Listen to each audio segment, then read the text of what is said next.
Welcome back. I hope everybody had a good lunch.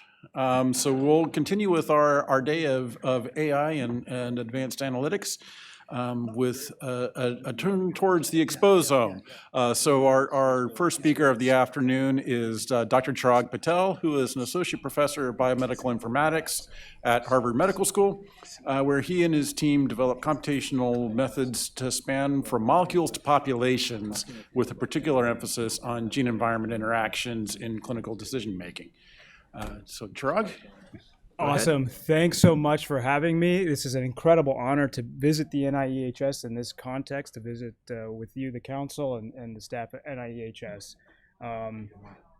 Hey, hold on one second. I don't think your microphone is working. Just 1 minute. Sure thing. So Nathan? We're good? Yep. All right. Okay, there you go. Hey, what's Good. up, everyone? Welcome back. Again, it's a great honor to be here at the NAEHS. A proud grantee. I hope I could do some of the work that we're doing justice to the things that you've enabled us to do. So as you've seen earlier today, the immense advances in AI brought to bear by immense data sets and compute technologies through things like generative AI. So I'll take a different approach to today. I will be talking more about multimodal supervised machine learning, which is a different genre under the rubric of AI, to talk about how we can refine our existing models by which we infer over when looking at environmental factors and disease health, especially in this this emerging era of biobank scale data. So I'll talk about data, use cases, benchmarks, and models. So key questions for us in this multimodal approaches for exposomic research. So when we talk about multimodal, we mean different types of data, different domains of data, which I'll talk about in a second here. So first is it possible to unlock causes or refine existing models of disease via integration of these new multiple modes of the exposome? Second question we'd like to ask are, what are the relationship between these multiple domains of the exposome with disease? How does the exposome exert biological change? So I would say our strong hypothesis is if we think that exposome is causal, it must induce some sort of biological change. And what are the pathways that are involved that are related to the exposome and how they map to health? And not finally, but a very important question is how does the exposome explain disparities in health outcomes? Okay, so we're also at this dawn of a new era of, as we've heard today, of biobank scale data. So it's an immense opportunity to combine phenotype, genotype, and exposome in large scale. So we heard about the All of Us study. We've been using the UK Biobank a lot. There's existing surveys that have exposomic information. So how can we all use all these together in concert to help us refine biological modes of action for the exposome? So as I was saying earlier, in clinical AI, we've seen a huge advance, and the advances have been so large and impactful that they've also started new journals in clinical AI, like the New England Journal of Medicine AI. And when you talk about multimodal approaches, they're geared towards looking at integrating across diverse data inputs, which may serve us well for exposomic research. So you're talking about inputs that encapsulate a patient experience like time series data that are tabular, spectral data like emerging from mass spectrometry, image data, free text, what a patient or a physician might write, and then all input into methods that we know about today like regression methods, neural network methods, and so forth. So the magic here is that how do you compress all this information into something that you can represent in a computer such that you can infer over them. Okay, so this is a great advance for us to start to integrate all these diverse data inputs. And so when its current use cases are currently, they feature a maximization of predictability of health outcomes.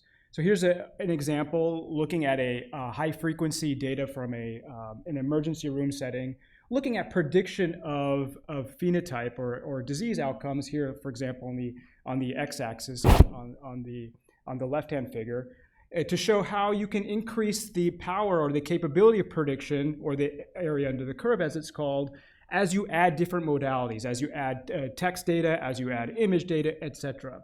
And so you see in general, while the predictions are heterogeneous, as demonstrated by the different colors, you see that as you add modalities for some of these outcomes, you're increasing, the lightness of the color increases, and you're increasing predictive power.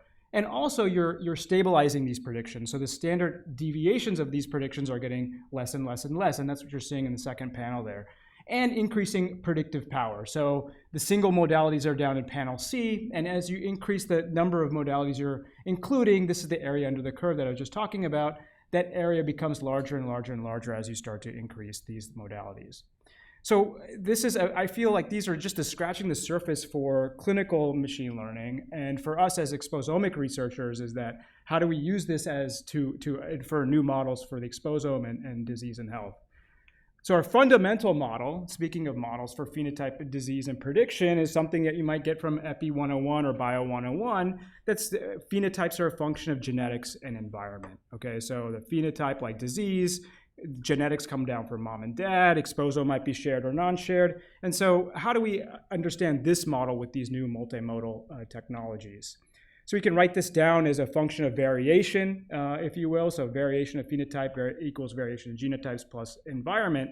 And this model has served the geneticists fairly well. And so we have measures such as heritability to help us understand the amount of phenotypic variation that we could attribute to genetics in this ratio here, the variation in genetics divided by variation in phenotype. And we've essentially tried to traverse this space of heritability by using these massive measurement tools to assess heritability for different phenotypes. And combine this with biobank scale data, large and larger sample size, we've implicated hundreds of thousands of variants and been able to scale, as you see this in this time period from 2018 to 2013, essentially more than quadrupling the number of genotype-phenotype associations. But I would say that even as a critique of GWAS, as someone who is very into how environmental variation is related to phenotype, it has provided things to think about for us as to how to make our science better. That is, interrogating in a data-driven manner how many variants and what genes are associated with a particular phenotype, how to replicate to assess reproducibility, what is the confounding and causality structure between variants and phenotypes, what experiments do we need to conduct to understand the causality? And I would say that are we getting better at predictive of phenotype and disease? This is where I think the field is kind of falling apart, and plenty of room for us to help complement them, but a lot of ways of evaluating this model. So I'd say one great story for geneticists was explaining heritability. And this was a progress report in 2009, sort of on the advent of the genome-wide association studies, where papers are coming out, they're doing these genome-wide association studies, and they're like, what is our model for genetic variation in phenotypic prediction? Do we use the good old standards of effect size, such as Bradford Hill, to help us detect what are the architecture of phenotypic variation? What is it actually what are these genotypes actually explaining?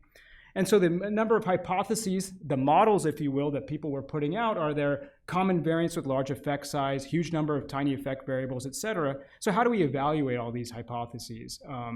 And of course, what about the missing exposome? But I'd say that the victory is being dealt. Many have claimed that the missing heritability has been found for complex traits just as height, and just as early as 2022. So just 10 to 15 years later, after those initial seeking out of where the missing heritability is, you now have this architecture, if you will, of genetic variants associated with phenotypes, and we have an idea of, for example, risk, for example, as a function of exposure prevalence. So can we produce the same map, if you will, for environmental factors?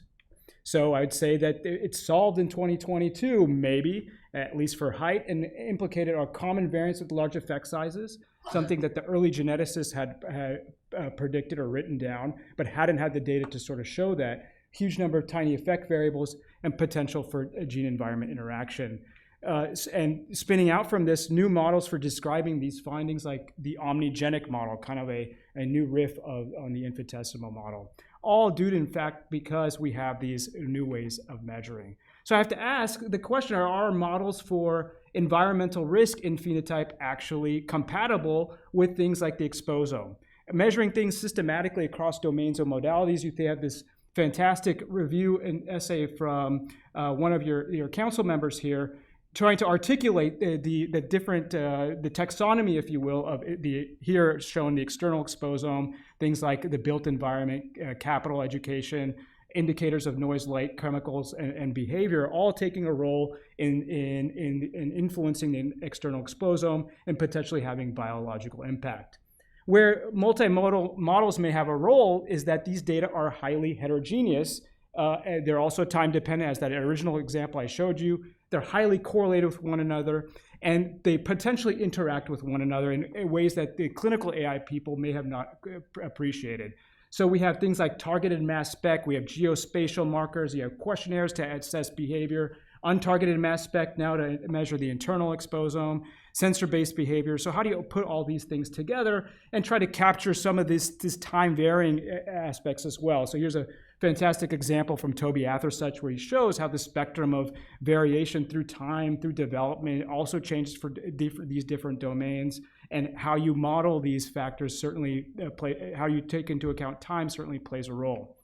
And of course, to add to the complexity, there's the shared and non-shared aspects, so things like small molecules and air pollution shared by our neighbors, but then maybe there's some behaviors that we also take in part that lead to non-shared exposure levels as well. So let's talk about this first aspect of possible to unlock causes and refine existing models.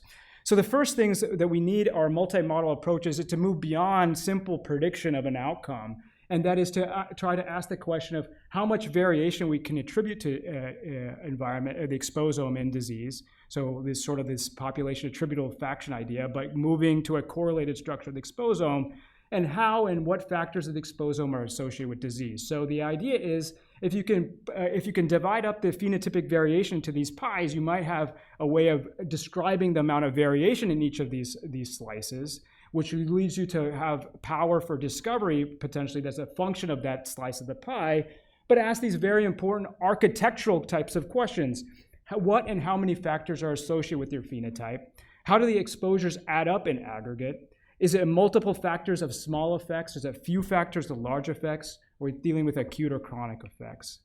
And this is sort of where an exposome-wide association approach could occur. And so the idea, one thing to understand first is also as a prerequisite is trying to get to the architecture of the total variance explained. And so the way that this model can be rewritten is to the terms of variance components, or the variance of the environment can be written down as shared plus non-shared plus random chance. And so we kind of try to articulate or try to document some evidence for this aggregate exposome by integrating things on from a clinical data warehouse. This is sort of in years before we had something like the UK Biobank, merging that with things like weather information from NOAA sensors, air pollution information, socio-deprivation indices from the census, as Josh Jenny was talking about. And then started to integrate it with genetic variation information. At the time, we didn't have genetic genotypes, if you will, but we had how people were related to one another. And we said, okay, we have this clinical data warehouse. We could figure out who are in subscriber groups. And from those subscriber groups, we could figure out who are families, figure out who are twins. And you could do the old school analyses that have been done to try to figure out the genetic variation in disease, but this time with the twist of looking at the geospatial information. And that's what we did. So we took individuals from this clinical data warehouse, we mapped them to air quality information, temperature, socio-deprivation index, and we took the advances from the FEWAS community, from Josh Denny and all, and looked at FEWAS codes across the entire database of the clinical experience and binned into different categories of phenotype, like cardiovascular, digestive, endocrine disorder. And we had now a variance explained, or a H squared for genetics, and C squared, which is a shared environmental term for 560 phenotypes across the board. And so this is one way of benchmarking how much variance explained you could get out of a geospatial measurement or a genetics experiment, et cetera. And we found that in the clinical experience that some of these factors had high heritabilities on the left-hand side, very strong p-values and shown in the y-axis, but a lot of the action was also being had in the shared environmental piece. And so most traits had a significant heritable component. Many traits had a significant shared exposomic component.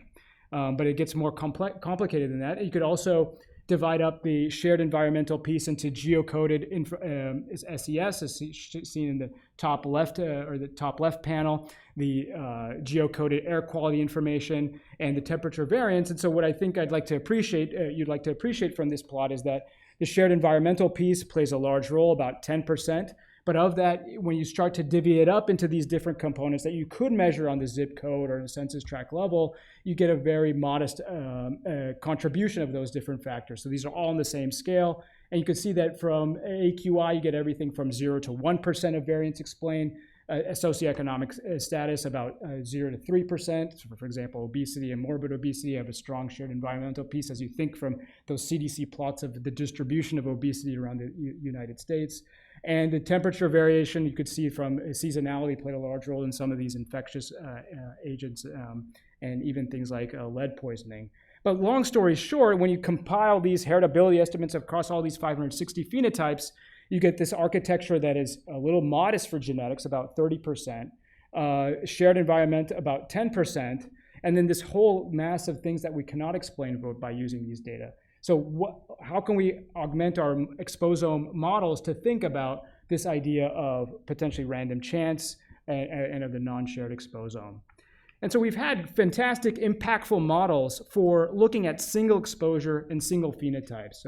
So starting all the way from Bradford Hill and Dahl, and the heuristics, or our model, if you will, to assess environmental disease and causation has pretty much stayed steady since then. So you could think implicit are the ways that many of the things that our decisions that we make are essentially based on some version of this Bradford Hill criterion. And so you think of things like high odds ratio, high variance explained, you think of consistency of association, you think of specificity, you think of temporality, biological gradient, plausibility, coherence.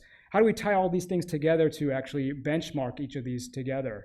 I say that in our benchmarking, some of these things don't actually work when looking at the exposome writ large. So here we wanted to test some of these hypotheses, these heuristics. We built this atlas, if you will, of exposures and phenotypes using US and Haynes data.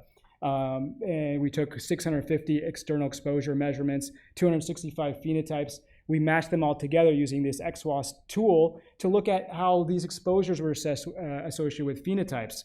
Things like infection, nutrients, pollutants, all that measured on an individual level, behavior, smoking, external exposures like those that come down from income, across phenotypic measurements.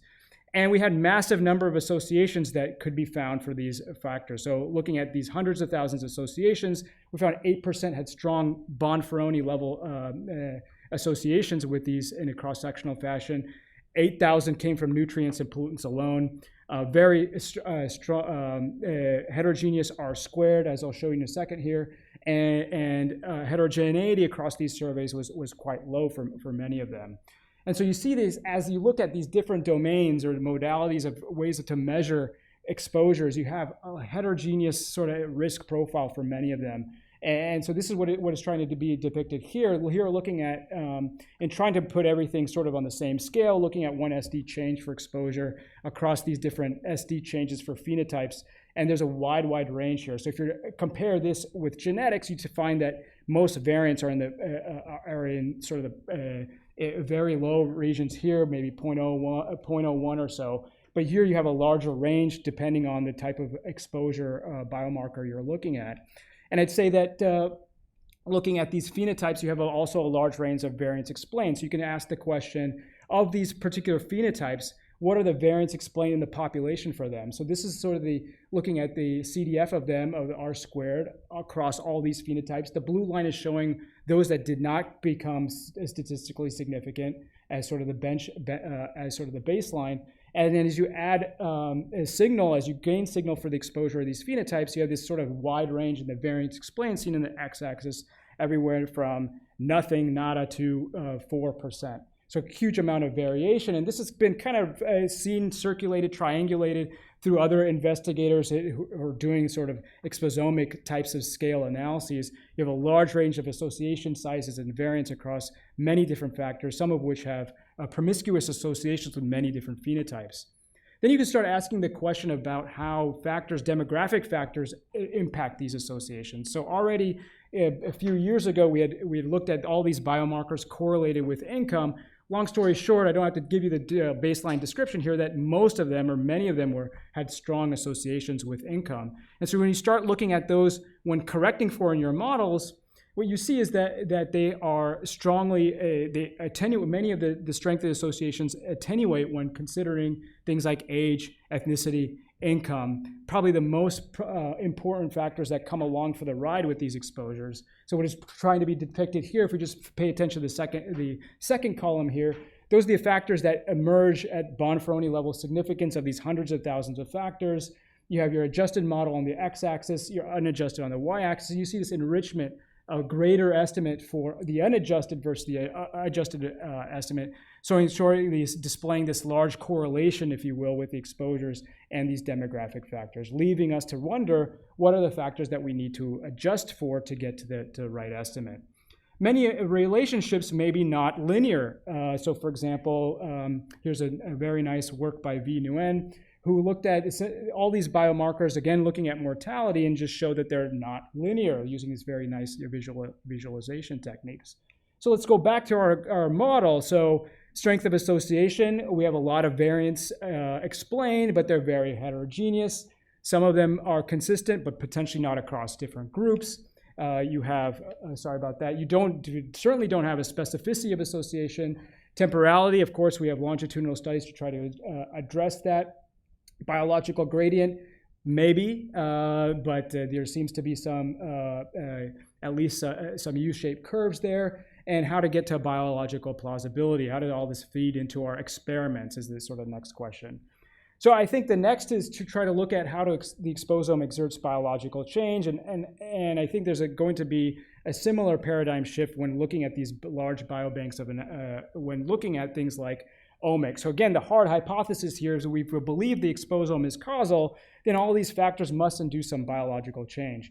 Here's a great example of Ravi Shah and Venkmurthy and colleagues looking at Framingham and Cardia, the circulating metabolome, and then correlating the metabolome with dietary measures, and then those metabolites with incident CVD and incident diabetes, and then also looking for patterns within those data, dietary patterns that could be predicted by methods such as canonical correlation analyses. So again, very simple multimodal techniques to get the signal of behavior such as dietary intake with the metabolome. And here, a very provocative slide suggesting that when you predict the metabolome against a particular food group, you get stronger, more precise associations with your outcomes, such as diabetes and cardiovascular disease. That's what you see in the red. So again, the metabolome is predicting diet, which is then predicting cardiovascular disease with greater precision, and potentially ways of getting at diet metabolome patterns. So what if you could do this with the exposome? Could you figure out the patterns by which people are exposed as a function of the metabolome and then correlate that with outcomes? To do this, I think you need cohorts that have the metabolites in concert, and I think a great example of this is from Eran Segal's group here, showing how to partition the variance of the metabolome across different factors. Some of them are environment, some of them behavior. But I think key to this sort of technique is a randomized experiment in the middle of it. So you have a way of calling back individuals who might have had a profile of a higher or lower association, and start asking questions when you perturb the system, the human, to see how different metabolites emerge. So here's an example of how they had a interventional study to determine sort of the causality between some of those exposures that they're finding or metabolites that they're finding in their observational study. So let's talk about more use of refining existing models and using biobank data. So here's an example where we took 111 behavior, some of them external environment, to predict type 2 diabetes in the UK Biobank. We did this in 2021. We're really pleased to see conceptual sort of replication in the PEGS cohort in 2022. What did we do? We looked at 111 factors. We used a filtering procedure to select those that are most correlated. We picked the 12 out of, again, a very simple machine learning approach. And we looked at how these factors are correlated with diabetes outcome incidence together. And we showed that these factors are at least or better than a polygenic risk score that are used to collapse genetic variants. And they may be complementary to a clinical risk score. And so these are the things that we need to do to start evaluating some of these models is to look at the state of the art in terms of clinical prediction. Here we looked at a net reclassification to ask the question, you have a clinical risk model that might include family history, lipids, et cetera, fasting glucose, and you add some of these exposures. How better do you do for those that were predicted wrong for a clinical risk score versus when you're adding some of these exposure factors? And in fact, doing quite well, and but potentially a role for screening for example, undiagnosed diabetes. So then when we looked at these factors, we saw, again, these heterogeneity across different phenotypes in the UK Biobank, built tools to look at sort of the additive prediction for these factors. What you're showing here, the PXS, where one lands in the PXS percentile as a function of the incidence of a particular outcome. We zeroed in on chronic COPD to look at some of these factors that we thought had a very strong prior on smoking, and started to try to piece apart why people transition. So what we did was, in something that just came out a few days ago, we build a COPD exposome. So we already said, okay, it's an outcome that has this unique architecture, if you will, of a large effect size exposure. Can we figure out what are the other things that could incrementally push individuals who are non-smokers or previous smokers over the edge? So here we again use the UK Biobank. We devised a cohort in which we split out individuals who are non-smokers, current smokers, or previous smokers. And we started asking questions about what, in fact, pushed those individuals over to get COPD using some of these exposome factors.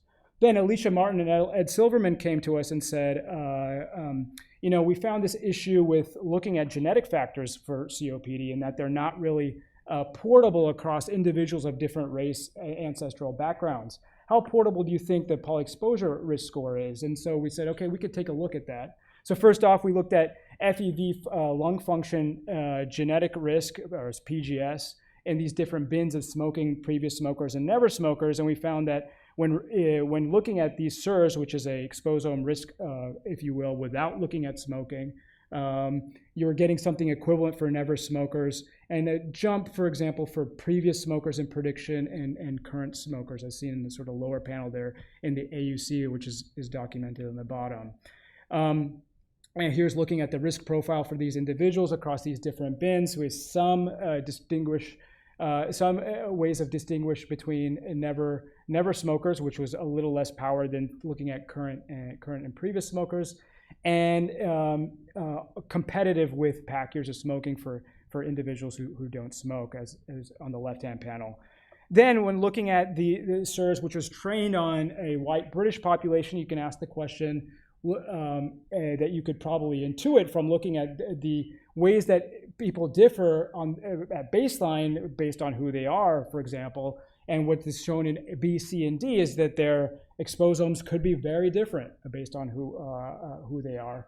And in fact, when stitching all these together, you see this sort of fading out of the quality or the predictive capability of SIRS across these groups. I think an immense opportunity as well is starting to look at deep learning as how we use it towards prediction of phenotypes. So here we wanted to interrogate aging of the abdomen. So again, this is enabled by biobank samples which have phenotype, genotype, and exposures all in the same individuals. And we wanted to ask the question how the exposome and genome are associated with how the pancreas ages. So what we did was we took these MRI images of individuals who were measured in the UK Biobank, liver, pancreatic MRI, and we asked the deep learning algorithm, convolutional neural network, using this technology or this method called transfer learning, which is basically a neural net that's been trained on distinguishing between cats and dogs. And we asked the question, could those cat and dog predictors be used to predict age of your abdomen of organs such as pancreas and liver? Lo and behold, it does. We had R-squareds were pretty decent, absolute error of about 3.5 years. And when it turns out when we were asked the algorithm to tell us what it was looking at, these attention maps was looking at things like the pancreas and the liver as we'd expected, some surrounding adipose tissue. And what we were very thrilled by seeing are genetic variants suggesting that this was a biological signal that we were getting of aging. So what we did was, just to make it a little bit more clear, we predicted age as a function of those liver MRIs using deep learning. Then we asked the question, who is accelerated age or decelerated age, by looking at the prediction and subtracting off their actual age. And then when you do that, when you look at those residuals and ask what genetic variants you're finding, you have some that are emerging that that implicate things that are related to age-related diseases, but we didn't really see a genetic correlation with these variants that were found in GWAS with things like type 2 diabetes, with things like obesity. So it could be that these aging processes are separate from those of the disease process question that we were able to ask.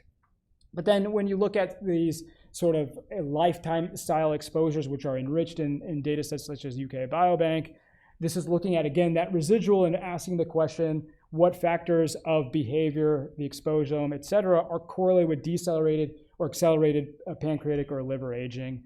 And we saw things like pack years of smoking, alcohol, sleep on the side of lack of sleep there, accelerated aging, exercise, never smoking, accelerometer-based physical activity. So this is just I'd say the tip of the iceberg if we can start to include some of these other elusive exposome factors to understand these biological processes, which we think we're picking up with these new methods for detection. So this lifestyle exposome, if you will, as depicted on this volcano plot, intersects with pancreatic and abdominal aging, some with diabetes. Which comes first? Are they independent? Is questions we need to ask. But then there's also the questions of these complex models, complex inputs, complex parameters. You know, how robust are they to the assumptions that we make? And so one example is looking at the factors such as what can be confounding a particular model, and asking the question, if you have all these different scenarios by which you're adjusting, do you see findings that are not robust, that are leading you to different conclusions if just because you woke up on a certain it was that time of the day and you said, okay, I'm just going to choose one set of variables to adjust for, do you find that your exposure is still robust to that particular risk for your question? And so we've built ways of essentially scaling up this type of sensitivity analyses, that is throwing the kitchen sink of predictive models against an outcome to see which ones stick, which ones are most robust, which we call vibration of effects, where you take different subsets of the data, different assumptions of modeling, and so forth, and throw the kitchen sink at your approach, and you see things like this. So you see things that are volcano plots that might be depicting risk across all these models. For example, what you might see characterized by models such as this one, but others that are more noisy, where you have models on the left and right side of your null. And this is what you might see, for example, on that Janus two-phase profile, where you have some models predicting risk, others models protection. And so this leads you to maybe make the conclusion that this particular factor is not a robust one for your outcome of interest. Here this happens to be alpha-tocopherol trained against all-cause mortality, which has been sort of negated in randomized clinical trials. So potentially, if we use this in an observational setting beforehand, maybe we could have filtered out those findings to begin with. And so we've scaled this up to UK Biobank. I encourage you to use our code. But I think it's important for us to really help us to gauge these complex data that are emerging, such as microbiome, disease associations that are emerging, multiomics, et cetera. So here Braden took this tool that he developed and started to ask the question, how many of these associations could he validate or in his hands using these tools for the published literature that had been very provocative for the role of microbiome in things like type 1 diabetes, type 2 diabetes. And he found when using these tools that in his hands that they were particularly non-robust. And so one needs to consider these types of things that may be happening when doing these modeling approaches before we upgrade to the experimental setting.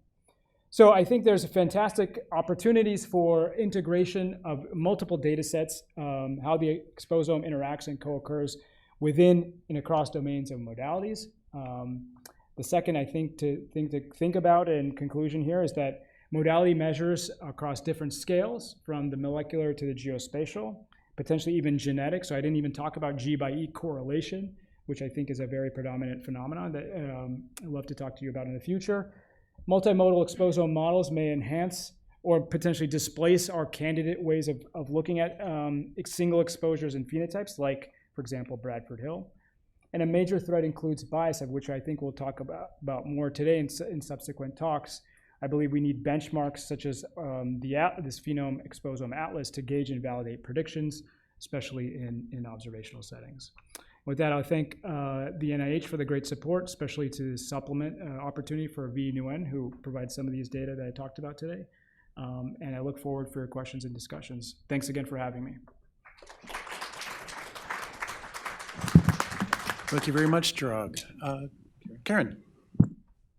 Oh, thank you. That was really great. I really enjoyed that. I have a comment and a question, and maybe they're related. My comment is the more that we hear about AI and omics work and correlation studies and large data sets, I think it becomes ever more clear that we need the mechanistic studies to understand what these things mean, because a correlation can be very useful, but it doesn't really tell us much. The more information we have as far as mechanism and understanding something, then we can tie these together in an even better way. And then the question to that is, so I know that the sort of goal of all of this for all of us is to better treat people for diseases or prevent. And so we're talking more like individualized medicine. So how does something where you're taking big numbers of averages and looking for correlation help in individualized medicine? Yeah, so I'll give you to respond to your first comment, I think that that's exactly where we need to go to get to mechanism and causation. And I think the exposome type of data structure could enable these communities to talk to each other. And that's where I think these multimodal strategies may be helpful in stitching these data together. So response to that first comment. The second is that I showed this idea of the polyexposure score. So its sibling, the polygenic risk score, is certainly used at the bedside today, even though it's not predictive. Okay, and some would say, its advocates would say that it is helping patients. And so how they're using it are individuals who are outlying in this distribution of the polygenic risk score are then screened for things like therapeutics or interventions. We could do so much better with environmental risk. For example, the polyexposure score. Of course, I'm going to drink the Kool-Aid here and advocate for it. But if we are able to randomize individuals to get this score and to actually test whether it's effective in potentially screening for disease or as a diagnostic, I think that's one way of getting to the bedside. But I have to say also getting to causality is one of those things that I think the multimodal approaches will get to as well, leading to your first comment. Yeah. Daryl. Strong, every time I hear you talk, it's just music to my ears. Thank you. But now, that study in Charlotte. Hey, Daryl, can you get closer to the microphone, Yes, please? I'm sorry. That study in Charlotte, it would seem that perhaps, if anything were indicative of pointing to causality or just from ICD-9 codes, for an example. Yeah. Obesity leading to diabetes, to incident cardiometabolic disease or cardiovascular disease in that sense. And those were census tracts, right? Those were, we were getting data from zip code. So that was an example of a twin who lived in Charlotte. Right. Because Chirag Lakhani, who's up there, he was the first author of the paper. He happened to live it. He happened to be from Charlotte. So he's got. So am I. I'm going to show an example from Charlotte, the zip code that I know.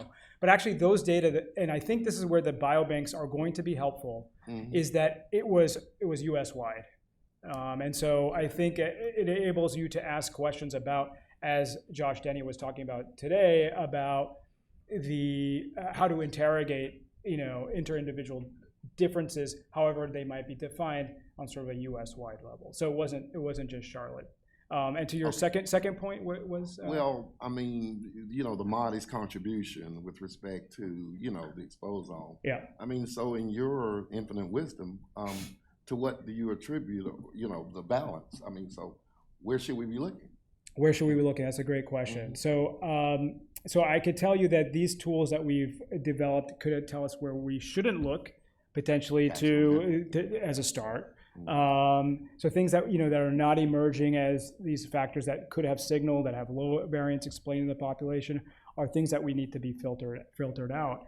But where we should be looking, I think, I'm going to take an agnostic answer here, is that we should have these assays where we're measuring things as multiple things simultaneously to figure out where we should be looking next.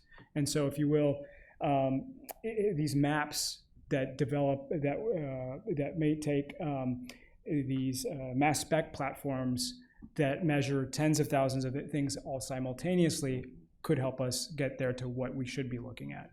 But there is issues with that, in fact, knowing what those compounds might be. But I think that's the whole point of the exposome, is to try to open it up, your hypotheses to what you didn't think. Are you coming to Nashville in January? What's happening in Nashville? Okay, you don't worry. We're coming. You'll be there. This is the Go. Very nice talk. I have a question about exposome, and it's looking at exposome as a cause for chronic disease like COPD you mentioned.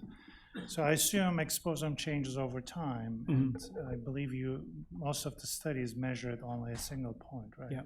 So what do you think we need to do to understand the impact of exposome better in chronic diseases like COPD or diabetes? Because COPD takes time, it doesn't happen overnight, it takes years. Yeah, I know. I totally agree with you. So I think it comes out to integrating across the life course. And so this, of course, may not be able to be done on an individual level, but I think if we're able to stitch together individuals and their associations that happen at early times in development, maybe in a birth course setting.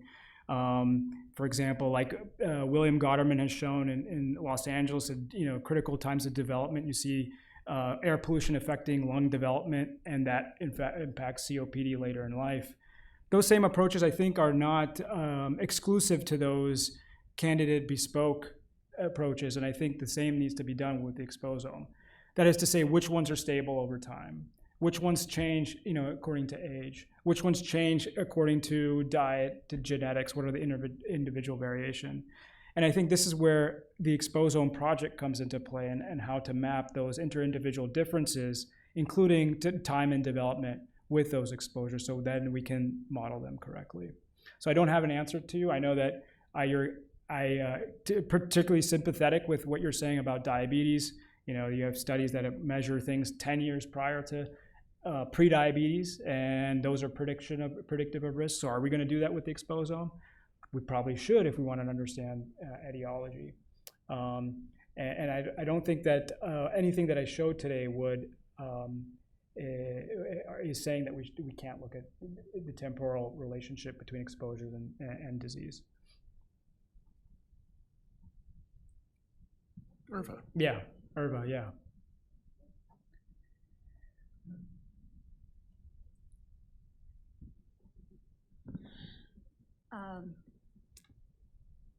I have to say I couldn't absorb it all because it was very fast. So I picked up a few things here and there. And I missed the morning, so maybe that would have prepared me a little better.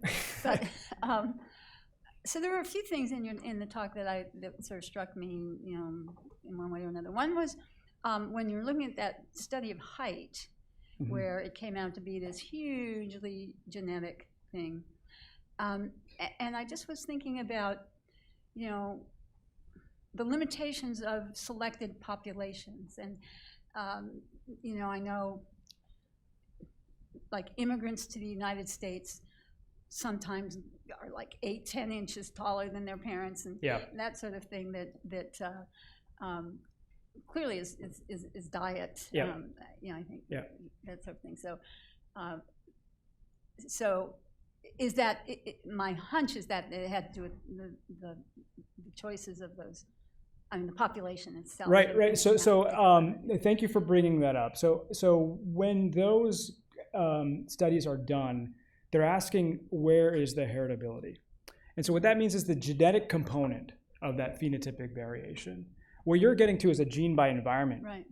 interaction. And that's certainly not examined. And that's one of the reasons. So if you look back and look at the variation that they could not explain, when they did query, so this was sort of queried throughout the globe, one of the reasons were for this elusive phenotypic variation was gene by environment or purely environmental related effects. Okay, so they weren't even looking at correct. any, even at a Correct, superficial level. exactly. at Yeah. that. Okay. There's simply asking the question if we know that this portion of the phenotype is genetic, how much can we explain in that genetic variation? And I would say that a large portion of our phenotypes are largely environmental, but we're really looking at few things and not really integrating across these multiple factors to understand that elusive sort of variation due to environment. So going in that direction then, Yeah. Tell me a little more about how a polyexposomic score approach differs from, say, BKMR and some of these other mixture approaches. It's similar in spirit, very similar in spirit. So the BKMR, for those also are ways of combining things in a mixture. Spirit, it's a Bayesian kernel regression modeling, non-parametric approach. It's the same thing in concept in spirit that the polyexposure score is trying to get to. Yeah. But I'd say that many of the things that the assumptions that you might make about potentially nonlinear effects and things like that, we tried to test, and we didn't find evidence of that so much so in many of these exposures with phenotypes. And I think that could also be a horizon to think about, and where something like that approach you're talking about could play a role. Well, I'm actually really frustrated with the mixture approaches. Okay. Because we're just getting nonsense. I mean, air pollution not being related to things that it should be related to, and I'm just wondering, is it because all of the parts of air pollution that we're looking at are so highly correlated, correlation of 0.8, 0.9, and so forth, and that maybe you just can't do that. Exactly. Maybe it's so correlated you just have to start over and just pick the things that are correlated and choose others that are not correlated with that, and sort of or it could also be things due to measurement error as well, and that could be playing a role. And our sample sizes, of which I think could be all improved by sort of measurement technologies across the board. Mm-hmm.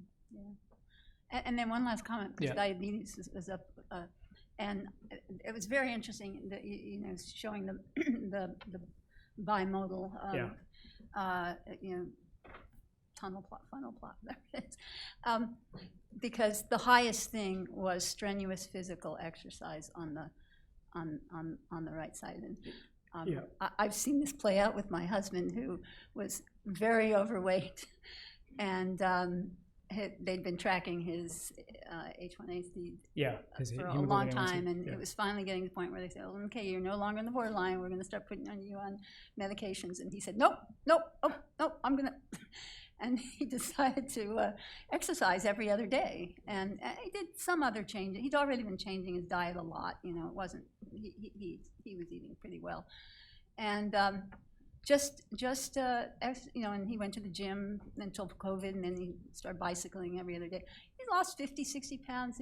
His measurement went from 6.8 to 5.9 in 6 months or something like that, and it's just phenomenal. And he's one of these people who, if he has a rhythm kind of thing, and he's got it set up so it's the same every other day as his coffee. It's caffeinated coffee. So a strenuous physical activity. We have a paper coming out on this too. Yes, I totally agree. Anyway.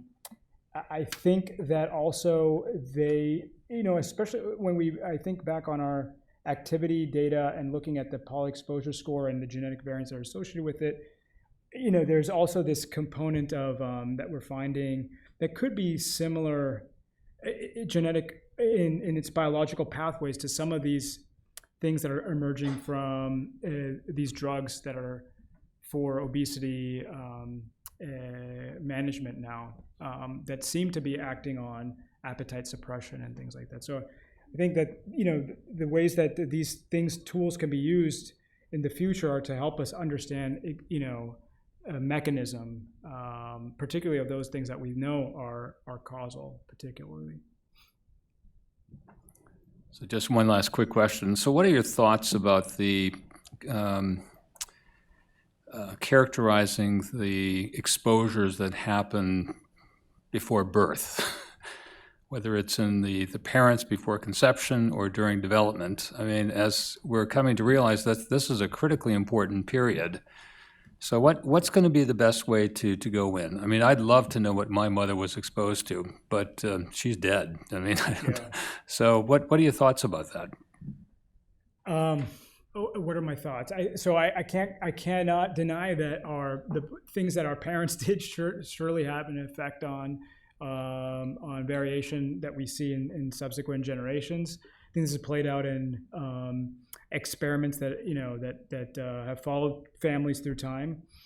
I don't know is my answer to that question. I think that the easy answer, or the ones that is of high cost, is that you measure the exposome in parents and you figure out its correlation in children. I think that's the easy answer, but how do you actually operationalize that, I think, is a challenge. And but I do think that there is probably signal there to be had, and understanding the transmission of the exposome to different to our children, I think, is a frontier.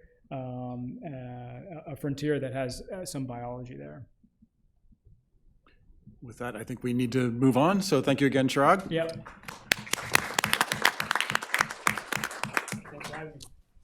And our next speaker is a few miles down the road from Harvard Medical School.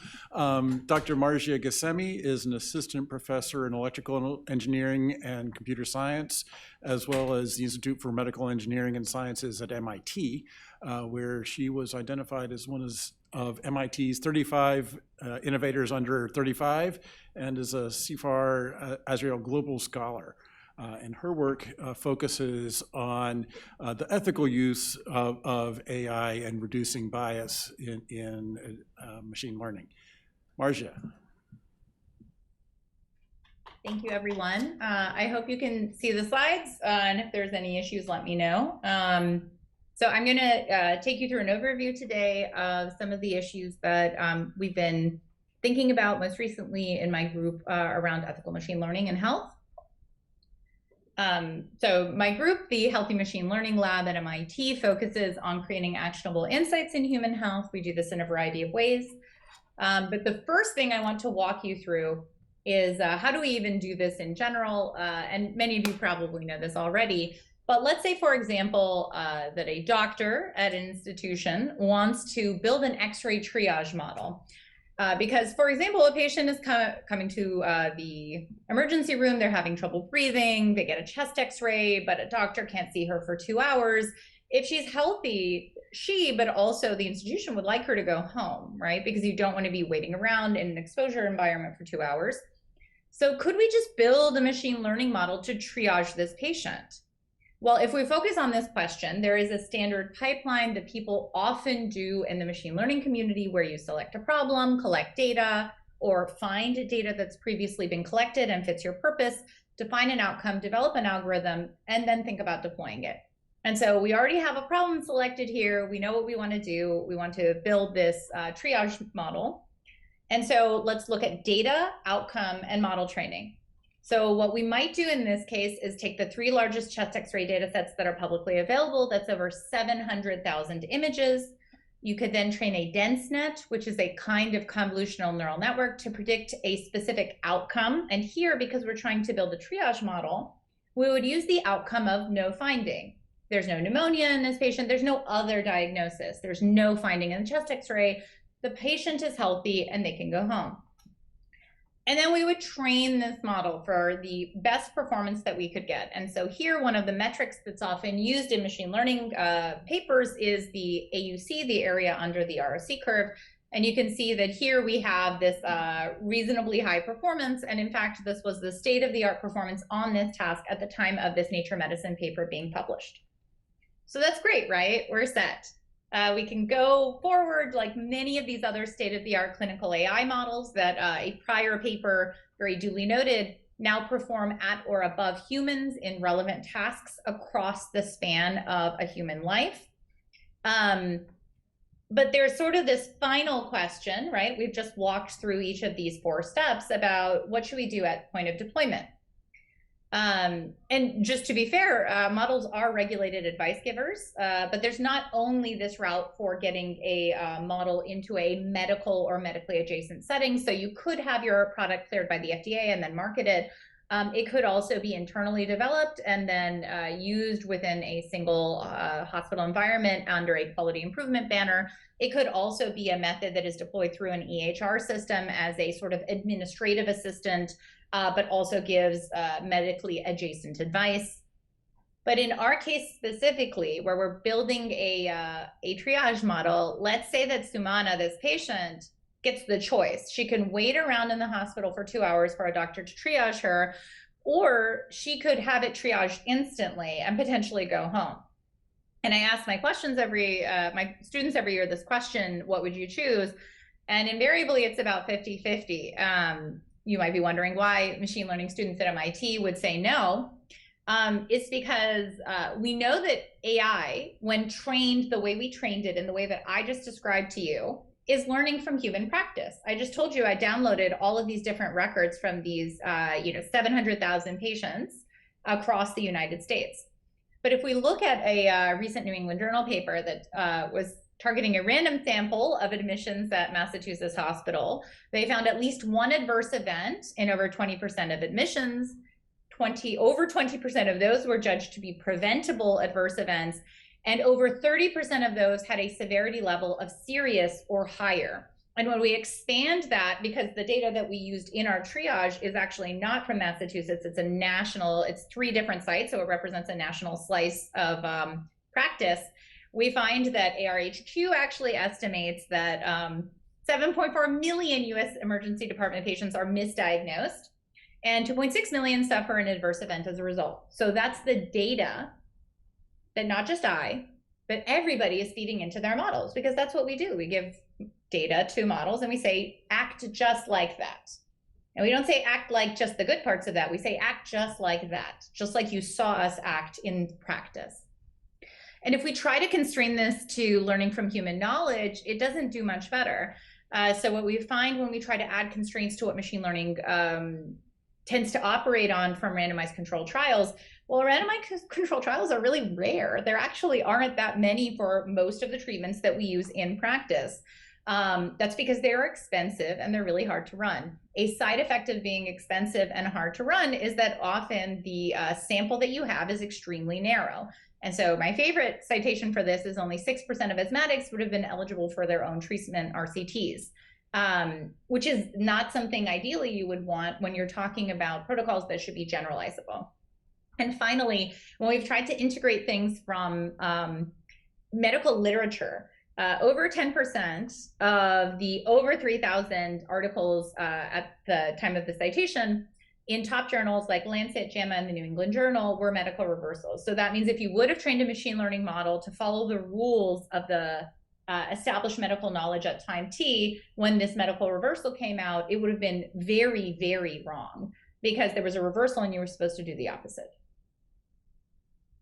And so if we want to move forward with ethical AI in health, you have to think very carefully about not just this last thing. We come to this deployment and then figure out there are all these problems. We have to consider the entirety of the pipeline. And so if we go back to this wonderful study that we ran that I was talking about, where we were really proud of the performance, let's take a closer look at that performance. We did get state of the art, best reported at the time. And let's look at the false positive rate in different subpopulations to examine model underdiagnosis.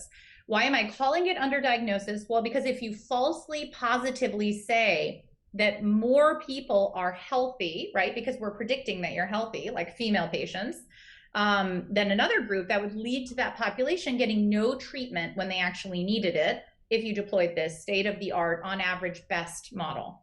And so what we find is that the model actually has the largest underdiagnosis rates in female patients, young patients, Black patients, and patients on Medicaid insurance.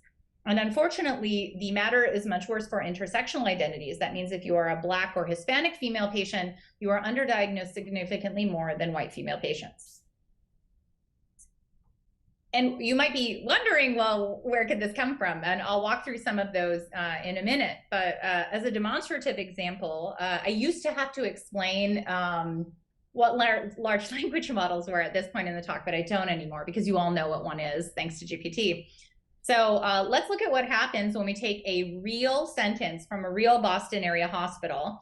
I've masked out the patient's race, and I've masked out the last 2 words in this sentence. And I'm going to ask a BERT model. So it's a kind of clinical language transformer that is predicting the next word like a GPT model. If I put in the first word as Caucasian or white patient became belligerent and violent, the model completes this note reasonably with the patient was sent to the hospital. But if I start with African, African American, or Black patient became belligerent and violent, the model completes this sentence with the patient was sent to prison. And I hope you're all aware that right now GPT is actually being integrated into 3 hospitals in America to do clinical note completion.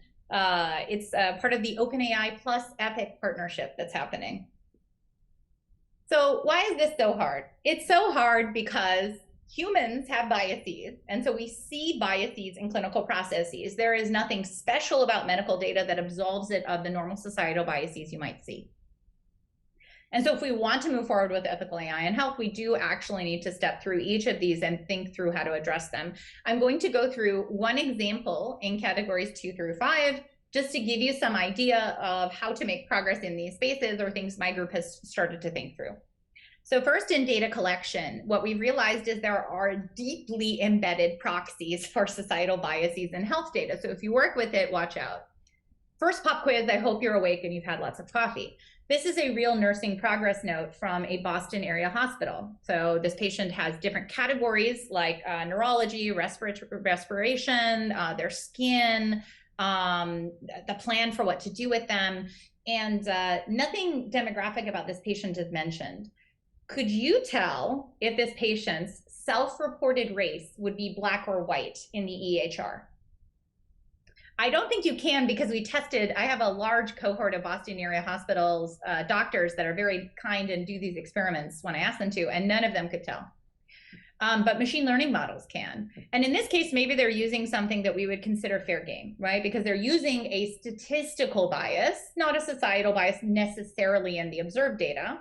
What they're noticing is in the Northeast, we did this using hospital data from Boston and New York, that it tends to be African-American patients that are on dialysis and have hypertension.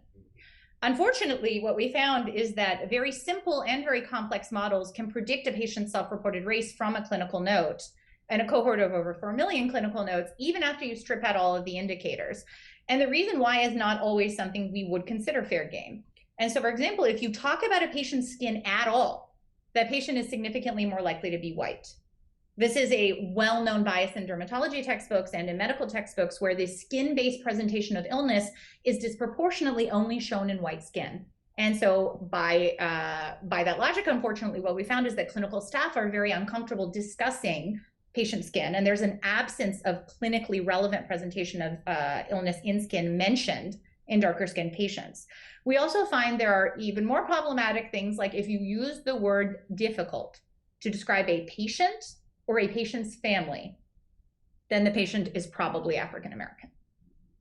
And maybe you're thinking this is just in a note, because I can imagine how somebody with unconscious biases is writing a note and then this leaks into the descriptive words that are chosen. But this is a chest X-ray. So how could it be that, you know, a machine learning model could potentially tell that this person would self-report a race of Black? And the first thing we wanted to test in this paper was whether radiologists could do this, and they can't. And the second thing I want to establish is we are looking at whether models, machine learning models, can look at a chest X-ray or other kinds of radiology images and predict somebody's self-reported race, not their genetic ancestry, not any other biologically homogeneous category. And I want to stress to people that self-reported race is an incredibly biologically and genetic ancestry related heterogeneous category, right? And so one reviewer suggested that this was a plausible, justification for there really are differences in biology between races. That is not what we are showing here. I just want to be very clear that that is not what you should surmise from this. We then asked radiologists to give us theories about what side information, what proxy information potentially was being used by the machine learning model to predict that somebody had a self-reported race of Black. And so they gave us every theory that they could come up with that had been published in any journal they had seen. And it is not body mass index, breast density, bone density, or disease distribution. In fact, this is information that is present in the frequency spectrum. And so if you use many different kinds of filters on these images to where they don't really look like chest x-rays anymore, you can still predict somebody's self-reported race with very high performance based on the spectral content of the radiology images. There are ways that we can try to move beyond human-generated biases in data, but that involves very intelligent and intentional targeting where you're trying to force models to move beyond reproducing existing biases. And I have a couple of examples in these slides of other work that I've really appreciated where authors have thought very carefully about how to dissect, detect, or remove bias in data and in models. And I mean, I think this is not a crowd that needs to hear this, but we really do need better open data in order to train more reasonable models, AI that is going to improve science and address medical harm. We need to have larger open data sets that have diverse subjects and diverse data sources. And right now, health really lags other machine learning subfields in reproducibility. There are 5 large machine learning conferences and several sub-conferences that are held every year. And in this study, we found that machine learning in health consistently lags in reproducibility metrics as compared to natural language processing, computer vision, and general machine learning. And while releasing code is one area that we could do better in easily, the big problem is data release. So few people release their data, and so we cannot reproduce results. Let's assume we have the best data possible and move towards outcome definition. So how we collect labels in machine learning is like this. Let's say that there's a school, like my kid's school here in Cambridge, that has a school meal policy. And their school meal policy says that meals cannot have high sugar content. And so what we would do is take pictures of meals, and then we would ask people, does this meal violate this policy by collecting a label of, does this meal have a high sugar content? And so maybe we would get 20 labelers to say yes or no, does this meal have high sugar content? This is how every machine learning data set collects its data. They descriptively label whether an attribute is present. And then, what we would do is train a machine learning model to mimic those labels. But there's a very different task we're applying this to that is extremely subtle, but I'd urge you to think about it in every machine learning paper you ever read in health. Really what we want to know is, does this meal violate a school meal policy that prohibits high sugar content? And maybe you're telling me those are the same things because it's an if-then. If it is high sugar content, then it violates. But when you ask humans, 17 out of 20 say that this meal, which is Cocoa Puffs with whipped cream, is high sugar content. And only 2 out of 20 say that it violates a school meal policy that prohibits high sugar content. And this is the problem because we always collect labels here and we always apply these trained models here. So we wanted to look at the disconnect that happens when you collect data in a descriptive setting and then apply it to a normative setting, even though they should be the same. We looked at this across 4 different settings. One is the meal policy I described. We also looked at a dress code policy for a workplace, a pet code policy for an apartment building, and forum guidelines for a public comment forum. What we found is when you do what we do in machine learning, when you train models using descriptive labels and then apply them to normative settings, the judgments are much harsher. They have lower performance because they tend to have significantly higher false positive rates because they're mimicking that first setting. This is a high sugar meal, not the second setting. this meal doesn't violate a high sugar content policy. And the impact of having these labels that are descriptively collected but normatively applied are similar to having high rates of label noise, high rates of data subsampling, or just having a better model. In our studies, we found in the comment policy section that if you just trained a better model using a BERT model, a BERT transformer model on language rather than an Albert model, that gives you a 1% impact. But having the right data, collecting the normative data, that gives you a 6.5% impact. And this is not something that we genuinely do, especially in a healthcare setting. We always collect things descriptively.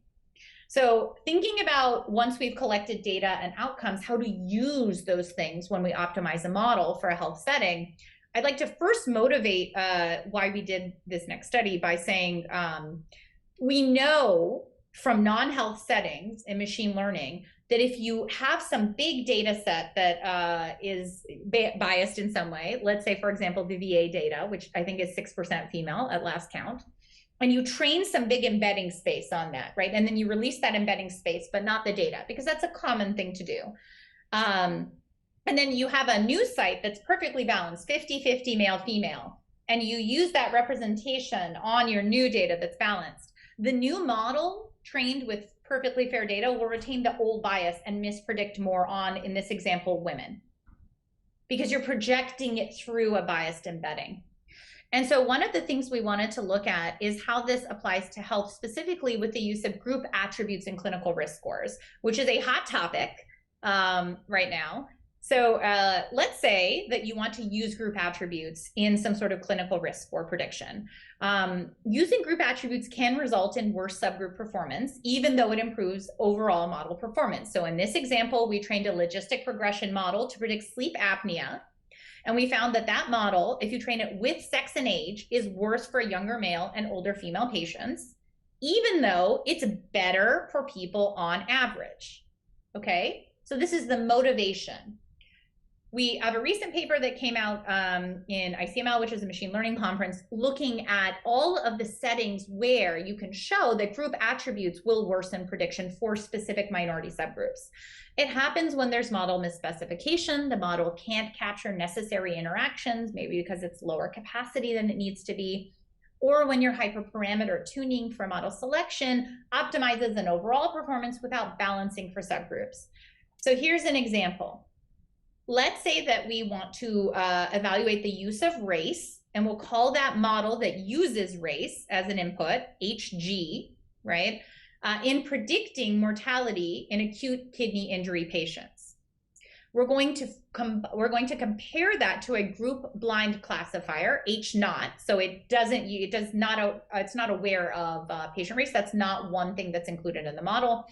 And we're also going to compare that to a decoupled per group classifier, where you train a classifier for each group that you define. What we found in this example is that using race leads to worse performance across all metrics for Black men. And so in this case specifically, you would not want to use race to predict mortality in acute kidney injury. But in the paper, we do several examinations of the use of patient self-reported race and clinical risk score, and we find that there is no one solution that resolves all fair use violations. And it's important, we emphasize, that you do these sort of audits to establish when you should use a group attribute and when you shouldn't for a specific setting. The final thing I want to talk about is post-deployment considerations, because let's say you've built the absolute best model that you can. It's going to have errors, right? There is no perfect model. That's impossible. And so how do we ensure that models will augment and improve human healthcare and not make it worse? So this is an example of a mental health crisis line. So I volunteered for one of these when I was a freshly minted college student. What happens is you get a transcript that looks something like this. I've highlighted text that identifies demographic attributes about this individual, but in the actual transcript that our subject saw, there was no highlighting.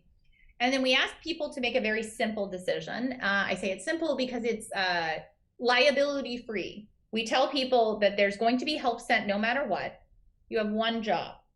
You need to either decide if this person should get emergency medical help or if they should have police assistance. And the training we give them is, you should always be calling for medical help. You should only call the police if and only if, just like that school meal policy, if and only if there is a risk of violence, okay? And so one set of subjects got this training and no advice from any model. And then we took a large language model, a GPT model, and we biased it. This is very easy to do if you've never done it. I don't advise it, but it is easy to do. So we have one model, one GPT model that we biased. So it would always say that you should, that there was a high risk of violence, so you should call the police on Black and Muslim people.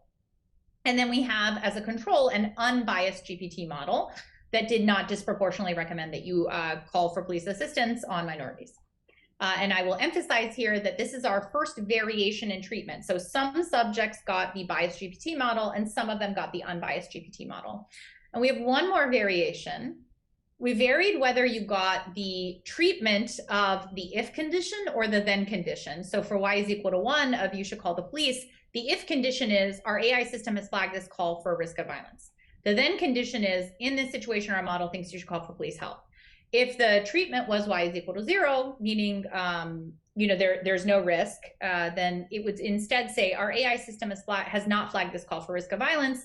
And in this situation, our model thinks you should call for medical help. So people either saw descriptive recommendations or they saw prescriptive recommendations. And they either saw it from the biased GPT model or from the unbiased GPT model.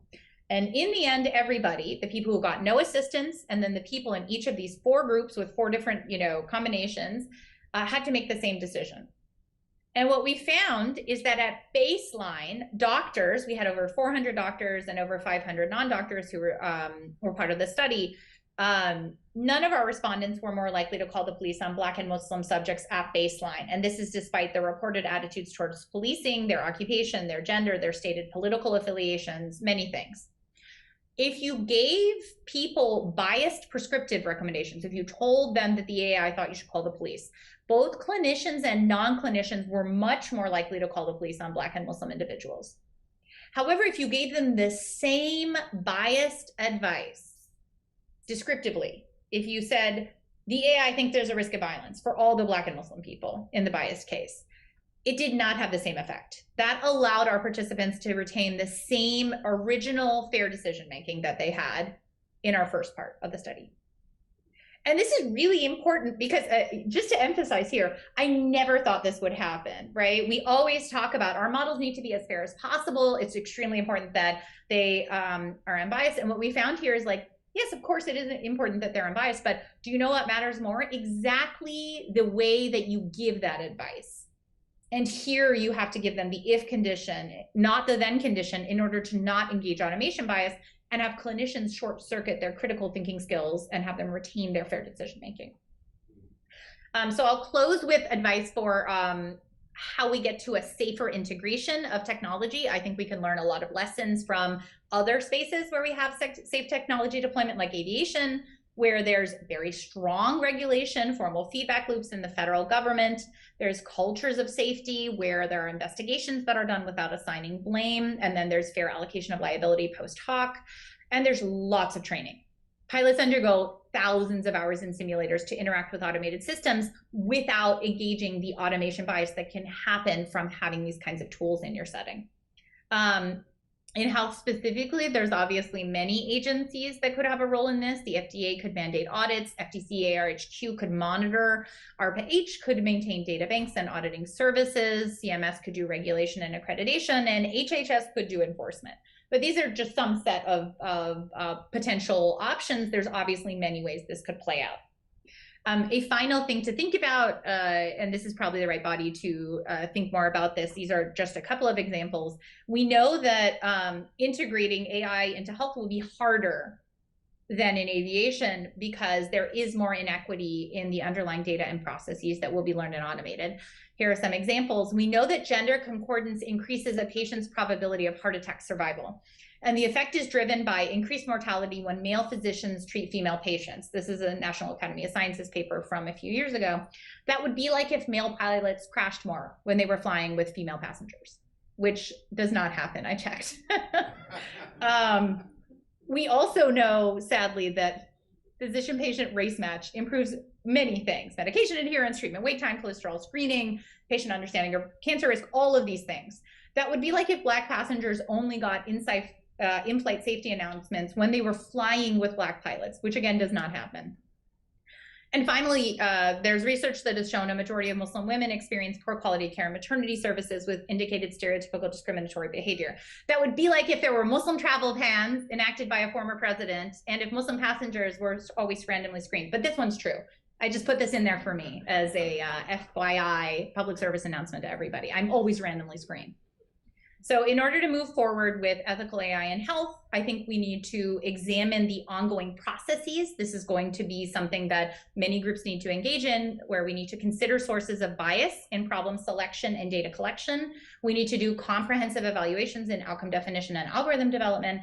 And we need to recognize that not all gaps can be corrected. Models will be imperfect, but there are ways to mitigate that with the way that we deploy methods. Thank you.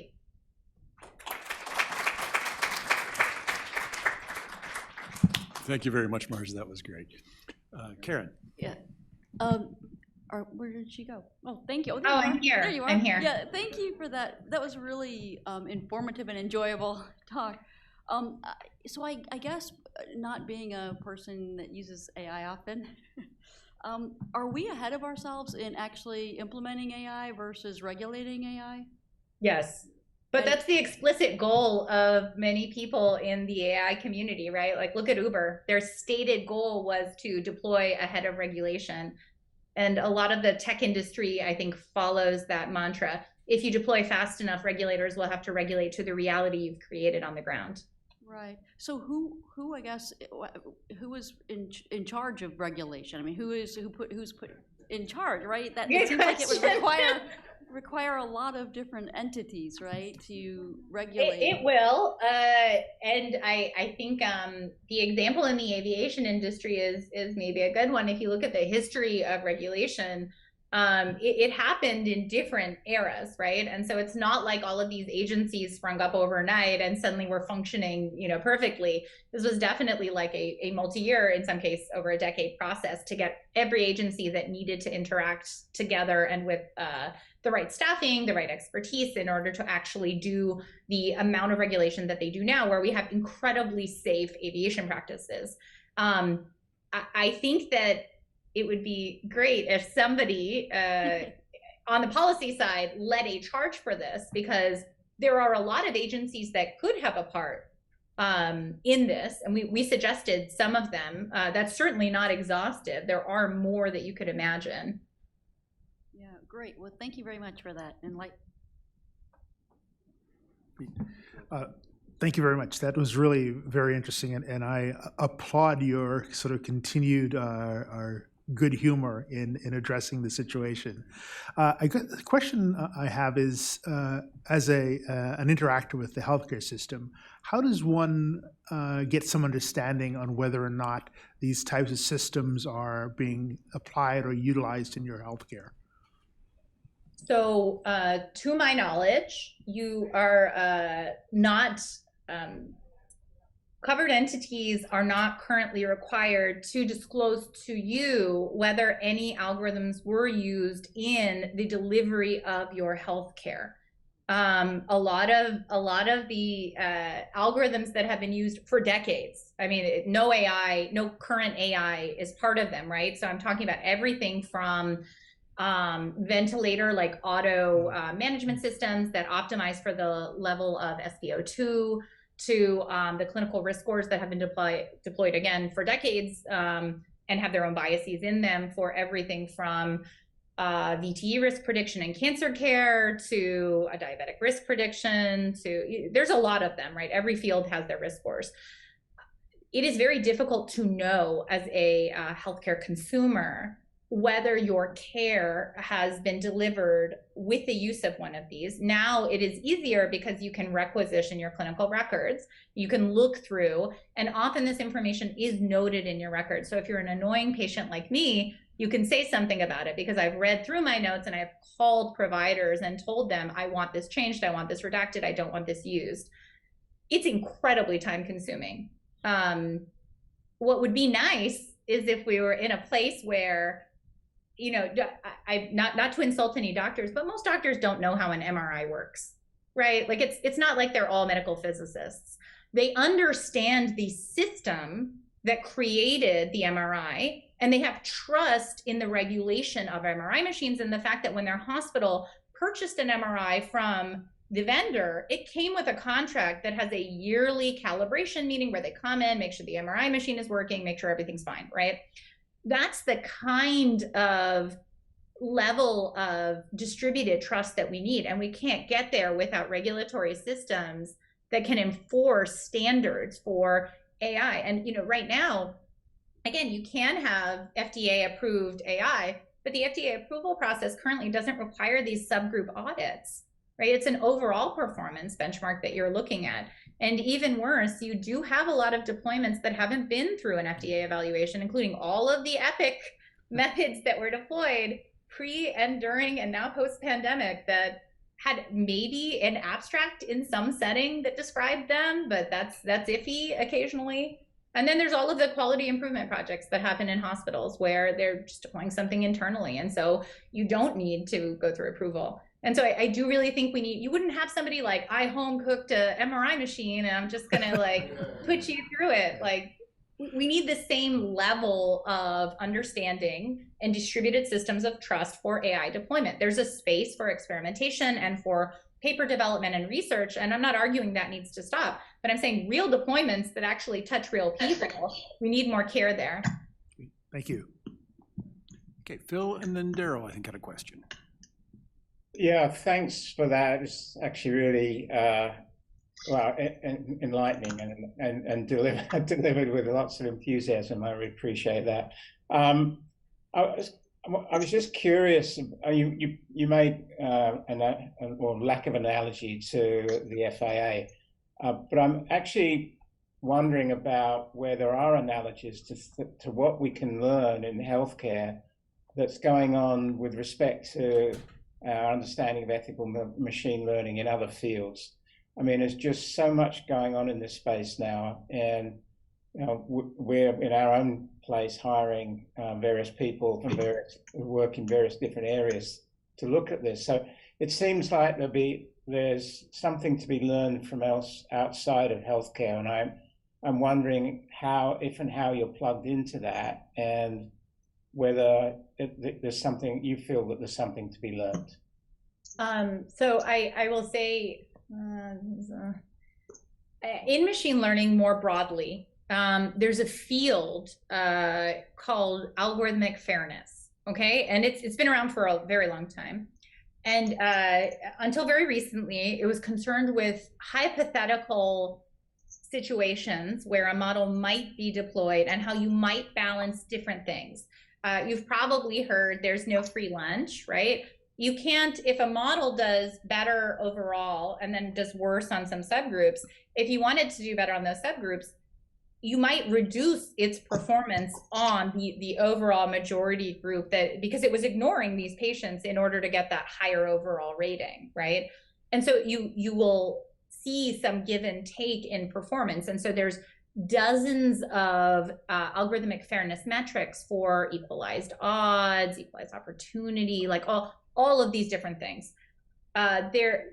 Those works are necessarily anchored in non-deployment settings where you're able to sort of freely exchange the value of a true positive and a false positive and not really consider the cost of them, right? And maybe to my point, a very popular and common metric that we see in the machine learning community in this space, in the fairness, algorithmic fairness space, is worst group accuracy, how well you do on the worst group. So that's something you often balance. But accuracy is actually a really bad metric when you have subgroups that are small, right? Because you could get 95% accuracy if you get every single one of these minorities wrong, because there's such a small proportion of the overall population. So it's a bad metric. And even worse, we found that specific metric of worst group accuracy tends to be inversely correlated with worst group precision. And precision matters more in many healthcare settings because you don't want false positives, right? You don't want to tell somebody, you're healthy, go home. You don't want to tell somebody, you can leave. There's no problem with you. And so what I would say is the best way to get plugged into the larger algorithmic fairness community is probably to look at the content that comes out of the large machine learning conferences. And so the big ones are ICML, NeurIPS, and iClear, but there are also some fairness specific conferences that, and in computer science, it's all conferences, no journals, because it's faster that way. The conference happens every year, and so the pace of research is accelerated. There are two sort of premier fairness conferences. One is FACT, F-A-C-T, and the other is AIES, A-I-E-S. And there's a new one that is more focused on human processes, and that's where the aviation paper is going to be published this year, actually. And that's EMO. And so I unfortunately, there is no authoritative guide on these matters because the community, I think, for such a long time has been focused on more technical algorithmic questions and not on practical questions. But I think that is changing. I think it's shifting, and more people are starting to realize that if you write a hypothetical paper, that doesn't mean people won't use it for something and assume it applies in practice. Yeah, that's very helpful. Thanks. I mean, I'm also thinking, it's not just about academia. It's, how this is dealt with has huge implications for the private sector in everything they do. And I was thinking about particularly the finance industry and what they're doing. But yeah. Well, but they're regulated, right? Like the Fair Lending Act, education, they're also regulated, right? Like civil rights era acts. So you have to report to the federal government. I did not give only loans to white people, for example, or I failed every Black child that came through my public education system. We do not know which doctors kill every Black patient they see or every female patient they see. We have no regulation. Forget about AI. We have no regulation that looks at a federal level across the United States, the performance of doctors across different subgroups. We do not know this. It's an empty question. I think Daryl and then Gokin. Oh, thank you. Dr. Qasimi, it's always great to hear your perspectives. But let's see, so I'm glad you brought up AHRQ. Bob Valdez, the director, is a member of our PHE group, Public Health Exposome, Community of Practice. But and he always says, and has been saying for years, because he did some of those initial studies that ran when they paired up with Kaiser Permanente. I mean, this was the 70s. Okay, so I'm dating myself. But to his credit, he's always pushed back on where we need to be sort of looking at in terms of balancing the input. That's why I sort of harp on this all the time, right? How do you then balance the input towards some type of equity as it relates to, particularly with respect to EHRs, right? Mm. And so, and I'll ask you the same question, although I think I know your answer. How to balance equity on the input side? Yes. For instance, those studies you showed, do they use fairly qualified health centers, or where do we then gain the leverage to balance the input to machine learning and AI? Got it. So all of the studies that I cited here, we're using open data sets, right? So this would be the MIMIC data set, or in the chest x-ray example, it's the MIMIC data set, the NIH chest x-ray data set, and the Stanford chest expert data set. We also use the All of Us data set in some of our recent work, but none of that work has been published yet, so it's not shown here. We have a couple of studies that we've done within the papers that include MIMIC studies that also use data from hospitals that is not publicly released yet, but with a promise to release. The goal, I think, should be that data should be diverse and representative. It is extremely hard, I will tell you, to get access to not just diverse representative data, which I don't have access to right now even that much, but just data. Right, you saw that reproducibility paper, right? Forget about diverse representative data, which we really want. We just don't have data. And for me, as a machine learning researcher, what will happen is if I just did this. I've emailed a bunch of people who have published clinical papers about clinical risk scores and said, hi, I am this professor at MIT. Here's my profile. You can see I'm a legit person. Can I have your data so I can do a fairness audit on the score? And no, they say no, you can't have it. Sorry, patient privacy. And I'll say, don't say that. I know that it can be de-identified. I am actually able to hold identified and de-identified data. Here's all the specs of my computing, and they'll say no. And so there's no requirement for them to give me data, which is really frustrating. And so my personal thing is, I think anybody who receives any federal money at all, NIH or NSF, should be required to give all of that data back to the central repositories, which the NIH has recently started enforcing. I'm very happy about. But I also think that any hospitals that get any public funding at all, so if you use Medicare or Medicaid, you should be required to send those records back to the government. We don't know what to do with them for now. We'll figure it out. Send it to us. And final question from Gökhan, and then we'll have to move on. So I'm going to go back to the first case you mentioned. So physicians use history and physical to make their diagnoses. Tests like x-rays are used to confirm it. A normal chest x-ray does not really by itself, is not by itself sufficient to exclude the possibility of a diagnosis. So for that patient, let's say I have a different question. Let's say x-rays were used and AI actually determine if someone's can go home based on a normal chest x-ray. And if that patient has an adverse event, a real diagnosis, let's say pulmonary embolism, and dies, who would be responsible for that? Is it the AI, software? Is it the researchers who pushed it? Is it the hospital? So according to the, I don't know if you saw the recently proposed legislation about this. The recently proposed legislation suggested it would be the doctor and the covered entity that would be liable. And so the specific text of the suggestion was that when you use a tool, you're still providing the healthcare decision, right? And so when you get all these risk scores, AI is no different than all of the systems we already use, all these other technology. And so when you get bad advice, you are still liable for the end result of using or possibly listening to that bad advice. So that is the current text that I saw of the proposed rule around this. I think that there should be something slightly different. So I think researchers develop models, often with no intent, explicitly noted in their papers, of it being deployed. They're trying to push the envelope and have something be state of the art. Companies or deployers, right? So who bundle this and sell it to a hospital, right, for a deployment. I think that it would make sense if we had a stronger regulatory system around this, that there should be some shared liability.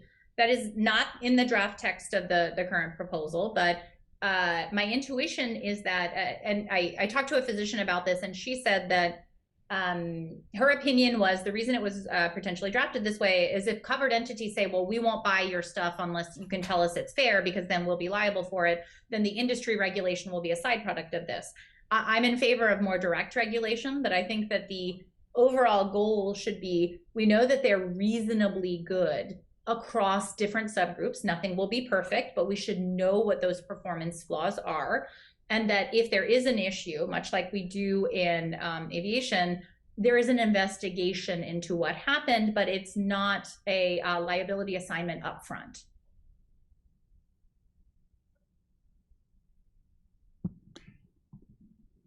Very quickly, could you come use Jan's mic? Yeah. It's actually a comment. So in the QSAR world, chemists, we use something when we develop a model. It's called applicability domain, and that's because in QSARs we've been dealing with chemicals for a long time now, and we define a certain set of rules and standards. When you build a QSAR model based on chemicals, you define the applicability domain based on the data that you use. So it's just maybe in the future, all these types of other AI-based models, they should also come with an applicability domain defining exactly where it should be used exactly and what's its weaknesses, so that it's not applied when it shouldn't. Yes, but I will say one thing to note is I just gave a technical talk at a machine learning conference recently, and one person said to me, what if we just say that the model doesn't work well, for example, on women? And, you know, most of these models don't work well on women. We warn them it's fine. So I just want to caution, yes, I agree with you. We should have domains of applicability and populations to which the model has been evaluated and is robust in. There should also be constraints that you can't only release models that work on one kind of person, right? Like that's why we have SpO2 monitors that don't work on darker skin, famously recently, that the FDA had lots of hearings on. I think it's our responsibility as a society not to say that we're going to only build tools that work for one kind of person, and we'll tell you it doesn't work for you, but it's kind of too bad if that's who you are. On that cheery note, I think we'll say thank you very much, Marza. That was a great talk, great discussion. So we'll move on to our final speaker of the day, who is Dr. Michael Snyder, who is chair of the Department of Genetics and the director of the Center for Genomics and Personalized Medicine at Stanford. His work emphasizes the combination of state-of-the-art technologies to perform longitudinal, detailed personal omics profiles, IPOPs, at the individual level to understand disease risk and to facilitate personalized medicine. Mike? Great. Well, thanks very much for having me. It's a shame I can't be in the room, but it sounds like an amazing conference here. So as you just heard, our lab is very keen on using big data to try to better manage health. And so that's the topic I'll talk about today, which is, you heard about there's a lack of data out there. Well, we're trying to correct that. And that, to be honest, we're trying to make all our data open, getting people to consent to have it open right from the get-go. And so I will talk to you in general about our efforts to collect data to better improve health and personal data and of various sorts, omics data in particular. And then the second half will really deal with our exposure data and how we try and integrate all this together. So we're big believers that your health is influenced by many things. We all know this already intuitively, but we're in a world where we can now quantify this. We can sequence people's genome. We can quantify their activity. This is clunky, but we can still measure the food they eat, indirectly measure stress, and of course we'll spend some time on this trying to measure environmental exposures. And even if you don't quantify these directly, you can quantify their effects by actually looking at profiles of people, and that's thanks to the revolution in genomics, mass spectrometry, wearables, etc., that now let us collect deep data around folks. And so a number of years ago, it's actually 13 and a half now, we set up this personal omics profile project you just heard about, where what we'll do is we'll sequence people's genomes, and then we'll collect very, very deep data off of mostly blood components, peripheral blood monocyte cells for the first omes, if you will, up here. That's methylome, transcriptome, proteins, cytokines. These will measure out of plasma, actually, cytokines, proteins, metabolites, and lipids, and we'll also measure these out of urine. We also do deep profiling of the microbiome, take those on top of deep clinical tests, questionnaires, and some advanced tests like stress echocardiograms, glucose control measurements like OGTT, things like that. And then about 10 years ago, we brought in wearables back when these were first fitness trackers. So one aspect of this is to do very, very deep data dives on people, and the other aspect is to do it longitudinally, where we'll collect data every 3 months while people are healthy, and then additional samplings when people undergo adverse events like viral infections. Will start long before COVID. And this was started as a pilot project around 109 people just to see what we might learn. It turns out to be quite informative, as you'll see in a minute. We've run all kinds of projects spinning off of this. And this project, if you will, actually became the basis for lots of these large-scale projects like All of Us and some of the other projects that you've heard about already. So basically, we've been analyzing this group of people now for over 10 years. Some are starting to drop off, and we're adding new folks on. And we're doing this to try and understand what a healthy profile looks like, how does it change over time, how does it differ between different people? And this is a big theme we won't get into as much as I'd like, but we're all very different. And so building these personal profiles is absolutely critical for monitoring their health. And we think it's a very, very big deal when you're talking about environmental exposures, as you'll hear about in a minute. And then we are trying to understand what happens for a sign of viral infections and other adverse events. And lastly, one big aspect of this is, can we bring in these what were new technologies at the time, like genome sequencing, et cetera, to better manage people's health? And with regard to that last point, what we discovered is that, just from the first 3.5 years of profiling these 109 people, we had 49 major health discoveries spanning a wide range of areas: hem-oncology, cardiovascular disease, metabolic, so on and so forth. And some of these turned out to be a big deal. These are all found pre-symptomatically, I should emphasize. We caught some with early lymphoma, 2 people with these pre-cancers you may be familiar with, 2 people with serious heart issues. One was picked up by genome sequencing and made a prediction, and another was picked up actually through wearables. And so it was one known method that found these as well. Sometimes it was genome sequencing, sometimes wearables, often biochemical markers, and sometimes combinations of both. The lymphoma was picked up by imaging, and actually several biochemical markers were off as well. So the way we like to think about this, what we're doing is taking a much more complete picture, such that if your health is a 1,000-piece jigsaw puzzle, we're trying to collect 500 or 600 pieces to get a better picture of your health, versus say 5 or 6 that we currently do. And then this approach is actually, we've actually spun off companies around this to be able to do this health monitoring. And same thing, just the first one we did. It's a medical version of this. This was a research project. The data, by the way, most of these folks are open consent, including their genome. It's all publicly available. So the data set gets used quite a bit. Anyway, even in the version we spun out that you can get medical tests on QBio, they'll actually, they've had very similar results where they've discovered quite a few health findings. And I should point out it's an older cohort, 53.4, which is why we think the number of events we discovered is somewhat high. All right, just to add in a little AI part to this, genome sequencing did find a lot. We found just by poring over the genomes, the first 70 people, we have more than this now, we had 12 that had actionable information like BRCA mutations, things like that.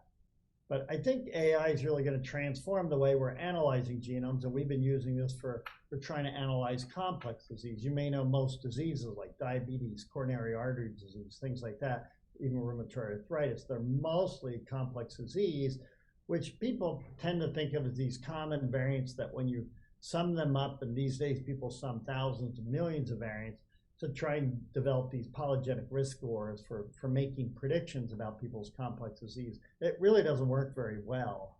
We've come up with new AI methods for doing this, where you can actually go in to look for, use machine learning to look for enrichments of rare variants. That's what we did here for abdominal aortic aneurysm, a known highly heritable condition, but only 3 genes have been found. And when we did our approach, we came up with 60 genes. And more recently, we've come up with ways using machine learning and taking GWAS studies, these genome-wide association studies, and map them onto the regions of cell types we think are important.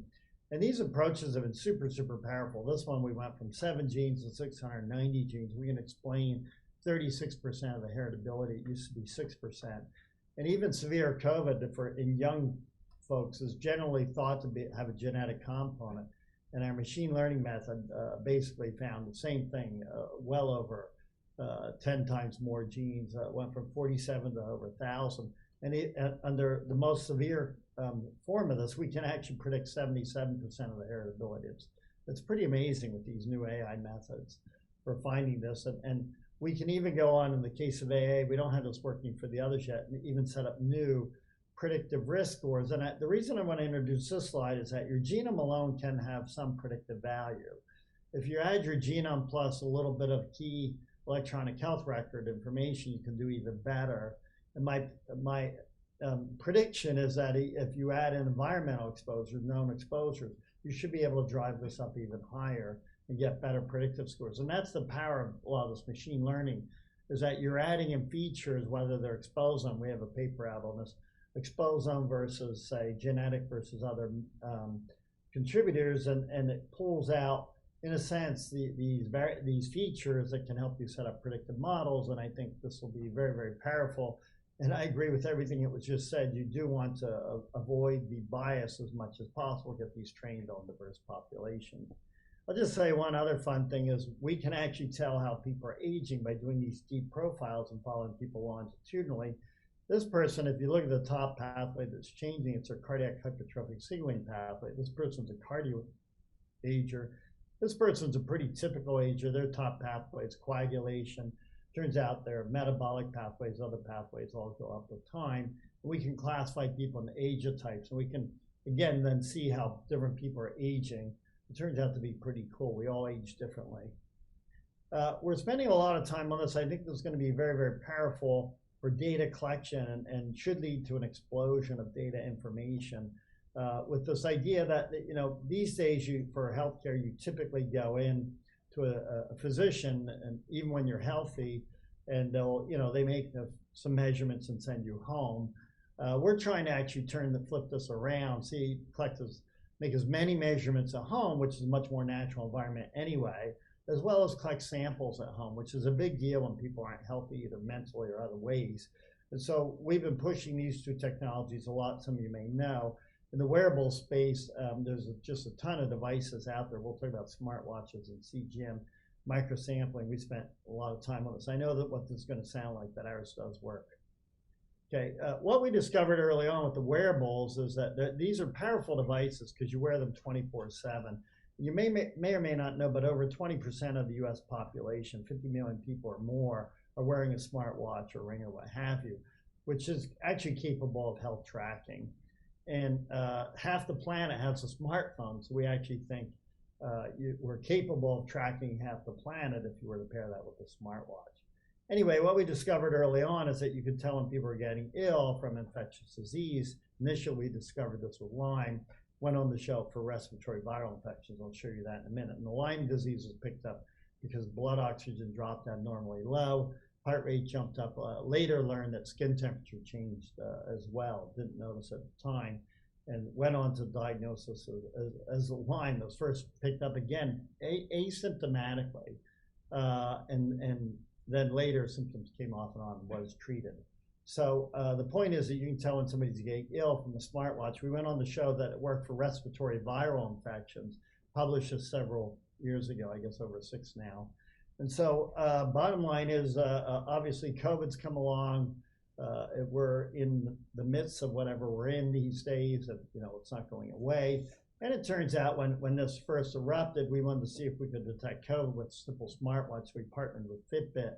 We quickly enrolled 5,300 people who were wearing a Fitbit. 32 of them had COVID and had a diagnosis day and a symptom day. And what we discovered from looking at that, this is the very first case. This is resting heart rate. Turns out resting heart rate is way, way better than temperature for measuring COVID. If you think about half the people who get COVID don't get a fever, it doesn't make sense. But resting heart rate's a really, really good sensitive indicator. And this is our first case. This individual, this is their diagnosis day. Here's their symptom day in red. But they actually you can see their heart rate jumped up 9.5 days prior to symptom onset. Very clear signal. We wrote a real-time detection system for this. You guys can all sign up in our study. It works a median of 4 days prior to symptom onset. You'll actually pick up this jump in heart rate.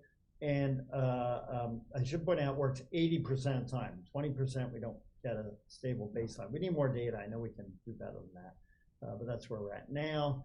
We did go on to write this real-time detection system. It works same number 80% of the time, where we can pick up symptoms at or before, or we can pick up a signal, if you will, at or before a symptom onset and set off a real-time alert. Again, this is one of our first cases here.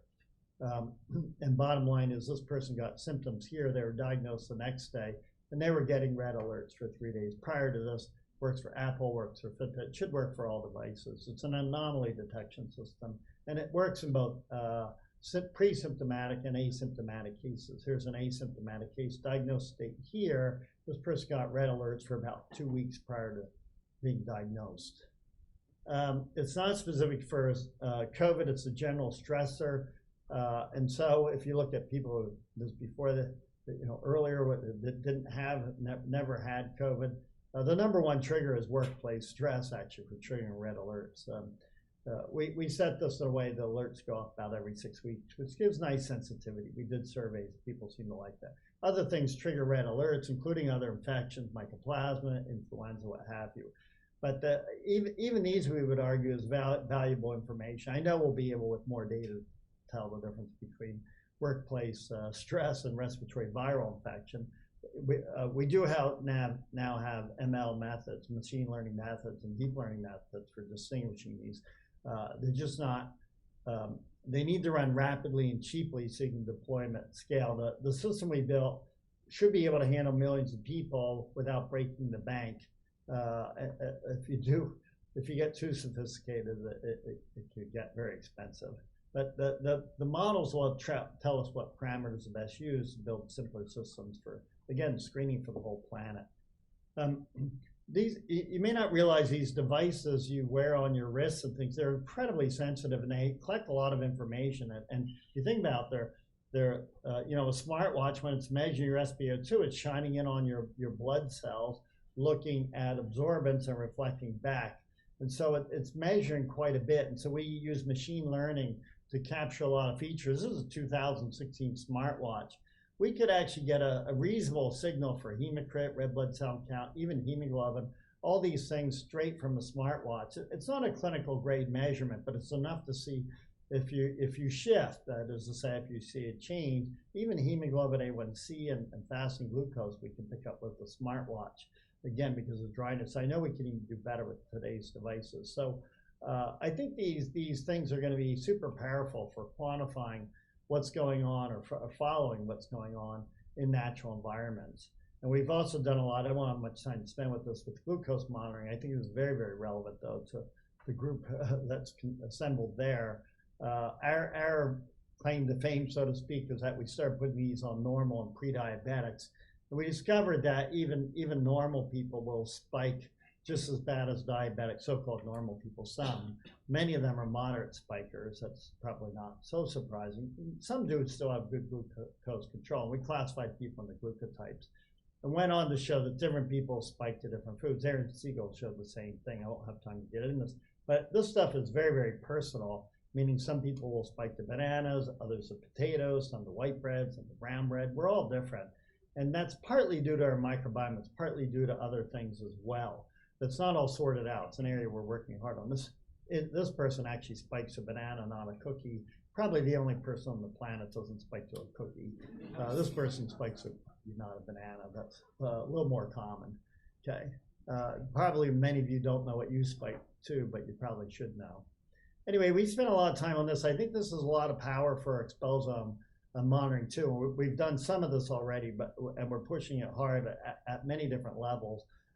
We spent about 6.5 years trying to figure out how do you optimally collect samples, keep them stable, and so that you can actually get nice, robust assays. I won't show you all the background behind this, but you basically collect these samples in fixed volumes, FedEx them to the lab, and then we do lipidomics, metabolomics, proteomics, and targeted assays. We can measure about 2,200 analytes from 10 microliters of blood, actually 20 microliters of blood.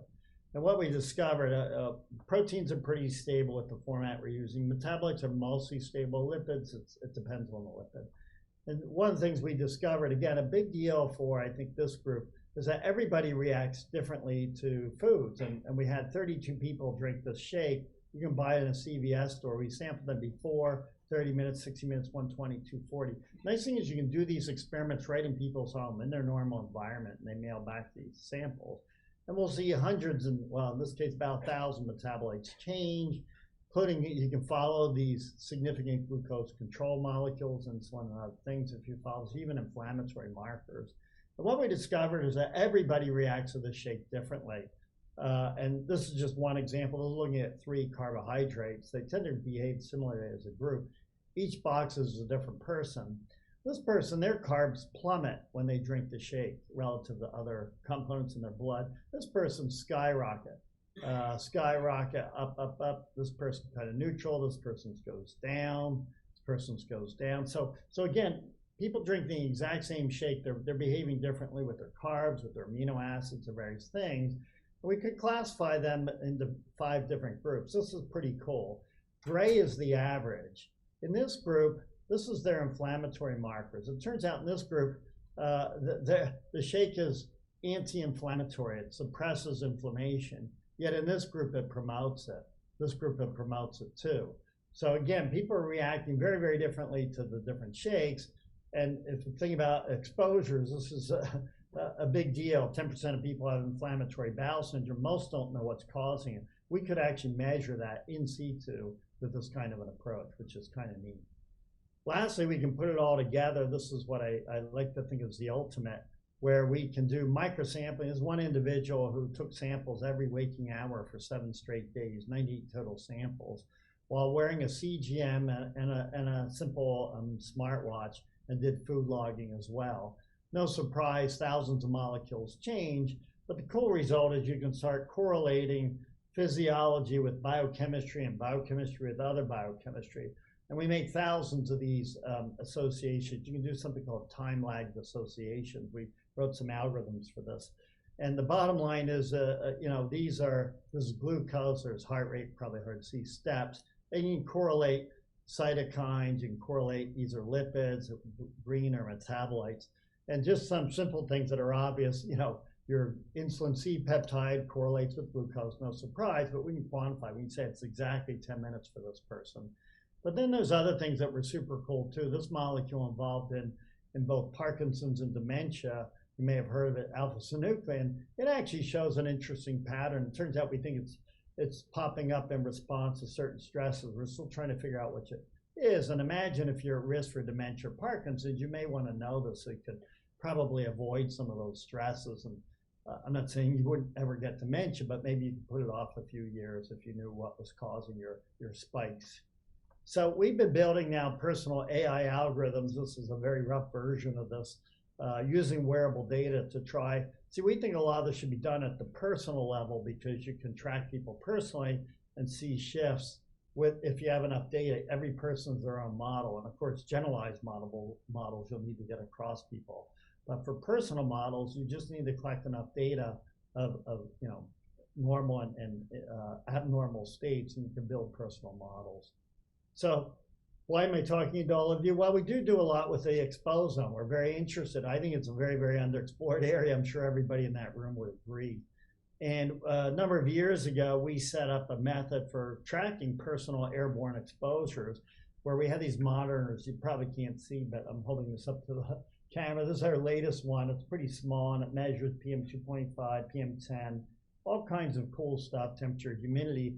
But the key features are under the intake valve, here's the generation 2 model, it sucks in air. We have a filter that captures the biologicals and particulates. And under the filter, we have a chemical absorbent that measures chemicals. And we'll measure the chemicals using mass spectrometry and the biologicals through next-gen sequencing. And so we can measure people's personal exposures, and we tend to measure them for most people every 2 weeks. For certain people, we'll measure them, you know, during the weekdays and weekends and at new locations. And this is our very first study we did. We had one person who wore the monitor for 2 years, tracked them the colors of different seasons, another person for a little over a year, another person for just roughly 3 or 4 months. And then we did some very targeted experiments. And we collected samples. Most people lived in the Bay Area. One person, I'll spill the beans, it's me. At that time, I used to travel all over the world, so we collected samples every time I was in New York. I'm in St. Louis right now, so I'm collecting a St. Louis sample, if you will. We have several of those already. And so what happens is, just going through the biologicals, you get about 300 species per sample, it turns out, when you do this deep sequencing on the nucleic acid you capture on the filters. And just from that first study, we had over 2,500 different species we could collect. And it's all kinds of things you would expect, but lots of things you probably wouldn't expect. Some of the fun results are you can actually see that people's exposures is very, very personal, very, very dynamic. And I'll run you through some examples. This is a person who had samples for a couple of years, this person for a year, a person for a few months. And basically, this is grouping things by phyla, fungi, bacteria, plants, animals. And so you can see people's patterns. They just vary a lot depending where they were and what they were doing. I'll get in that deeper. And then you can cluster. These are plant exposure days, bacterial days, fungal days, so on and so forth. This one's me, I'll disclose that. Every time I'm in Monterey, I get a fungal exposure. That's what those arrows are. So that's held up now for several years. And so we can see what's driving people's personal exposures. It turns out, for what we can quantify, this is from the biologicals once again, location is the #1 driver of your exposure. Environment, turns out seasons probably #2 is what we're finding. There's some technical, a lot of it's unexplained. It's very personal. I think that's what a lot of this is. And so you can actually pull these out and quantify this. And just for fun, we had 4 people collect exposures over a month. They all lived in the Bay Area, but they lived kind of close. One is me, I travel a lot, I'm a red this time. This person's in Sunnyvale, this person lived and worked across the bay, this person's in San Francisco. And you can see they all had very, very different exposures by this PCA analysis, kind of interesting. And you can quantify what bugs are actually driving this. And just as an example, the San Francisco exposure, it's more loaded with the sludge bacteria. And if you've ever been to Market Street in San Francisco, this result makes a lot of sense. We can find other things as well. What's kind of cool is that, even like my samples relative to, and I'm in Palo Alto, here's a Sunnyvale, they're very different, the exposures. One of them similar, but in general, our exposures are very, very different, even when we're in the same neighborhood. So this idea that you put exposometers, exposure stations, 1 per community, well, I guess it kind of works, but it's pretty heterogeneous. I think you're missing a lot of information when you do that. Here's the seasonal information. We found hundreds of microbes and bacteria and all kinds of fungi that show seasonal patterns. And some of this is known. Pine, of course, pops up in April-ish. This fungus, that rotting log, shows up in late fall, and so on. There's a lot of new ones we discovered out of this too. There are hundreds. Chemicals are really quite interesting. This is with a very old mass spec. By today, we find many, many more. We could come up, roughly 3,000 different classes of chemicals tentatively assigned. They're not, we don't have most of them identified, but 158 we had well annotated. And this is not a surprise. You do find carcinogens everywhere, pesticides, plastic. I was surprised to see DEET, this compound you use to keep bugs off you. It turned out that was in every sample too. That was kind of interesting, but their amounts will vary a lot. And so these are some of the things. And they will show, you can find compounds that show, some are season dependent, like these showed up at one time of year, and then other things, or they weren't so much, they showed up more later in the year. And these are location dependent compounds, the things you'll find at very specific sites. These are just some of the things we saw in all our samples. It's kind of fun. You can see, what chemicals are influenced by weather. So for example, you probably know that you can tell when it's going to rain by smell, because the air pressure drops and this compound, Josmin, comes out of the ground. And so you'll see that these are 3 rainy days. It turns out plastics go down. I guess they're getting pushed into the ground, probably because people are inside more when it rains, but body scent compounds go up. Pesticides probably come out of the ground, we think, too. The fun stuff is starting to do correlations between biologicals and chemicals and the internal and external exposures and health benefits. And so I'll walk you through a few of these. These are a ton of fun. So it turns out that you may know, until a few years ago, they had pyridine in paints and other things too. It's so pretty widespread. Turns out there's an anti-correlation between pyridine and fungal exposures. So wherever you have pyridine, you tend not to have fungi. It goes down and vice versa. So the point out of all this is that we think, pyridine probably kills. Now, my house, so these are my exposures. I live on campus. It's painted by a green guy, my house. So I don't really have any pyridine. And so when I go home, I get a fungal exposure. Now, you might think if I was super allergic to fungi, say black mold, might make sense for me to paint my house with pyridine. And probably die of cancer, but at least I wouldn't be coughing all the time. So anyway, you get the idea. You can make these interesting associations. And then to me, this is the goal, trying to correlate your exposures with your microbiome, with all your internal measurements you're making. So put everything together. And I think this is ultimately what we need for working this whole area out. For starters, we just looked at what toxins and things do you see on the outside that you find on the inside. And this is now working with the chemicals, something got lost here. But it turns out you don't find that many compounds that you directly measure on the outside, on the inside. I think with the better mass specs today, that number will go way up. We only found 11. But we did find lots of other stuff. I heard a question earlier, how do you measure stuff that, well, you can measure a lot of things out of blood. You probably know this, out of skin, even out of hair, just by doing mass spec. The instruments are very, very sensitive these days, and certainly in food. But then here we go. Now, we want to start correlating external exposures with internal things going on. And so we did that. This is just looking at your gut microbiome. These are the bugs on the inside, if you will, and these are the most connected ones, meaning the gut microbes that are most associated with your external exposures. And the external exposures I've indicated in purple for the biologicals and orange for the chemicals. And what you'll find, you can see it here, there's hundreds of these associations. We now have a method called mediation analysis that gives you, we didn't invent it, others did, that lets you make tentative predictions about what's caused and what's not. We did this now, but didn't have it when we published. But point out of all this is you can find these highly, highly connected gut microbes that are very connected to your external exposures, okay? Very, very high correlations, if you will. And we think that's pretty, highest degree bacteria they're called.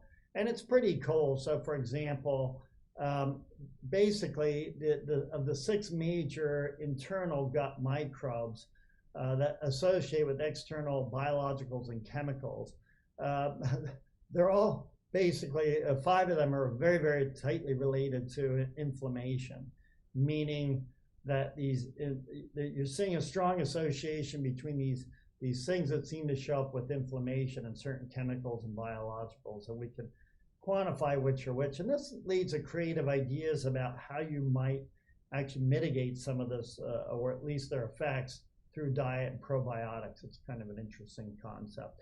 And you can do this. Here are some of the dominant chemicals.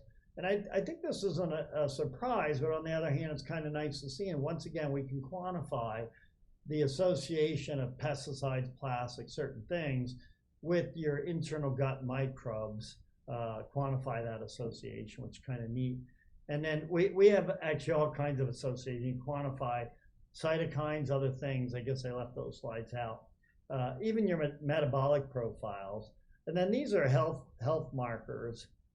As an example. So we can quantify at a personal level people's glucose levels with their external, these are biologicals and these are essentially chemicals in the environment, that you can start making associations.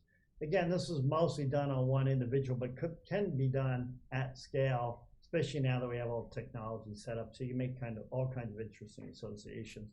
And as a personal, I can tell you, I used to think I get mild allergies in the spring. I always thought they were pine, but after doing these experiments, it's pretty clear an association with eucalyptus and not pine. And those are the kinds of things, sounds trivial, but it's kind of nice to know. So the net result out of all this, I want to wrap up to save time for questions, is that, we think all these devices, for tracking can be very, very powerful for health monitoring. For the internal stuff, I think they're going to be very, very powerful for the external exposure. And then for the first time, I'd like to think we could put these together at a personal level. I think AI is going to be absolutely critical for pulling these features together. You do have to watch you heard a lot about biases in AI already, certainly from the social side earlier, but it's also true from the scientific side. The data you put in is a big deal, and that's why I think we need diverse sets. We actually are collecting exposomes, trying to collect them from all kinds of different environments, including those from underserved folks. Those are just my team. Had a big Wearables team when COVID really crunched. Here's the microsampling team, at least some of the key players.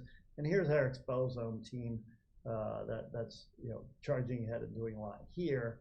So I should have saved enough time for questions if you have some. So happy to take them. Thank you very much, Mike. We do have time for questions.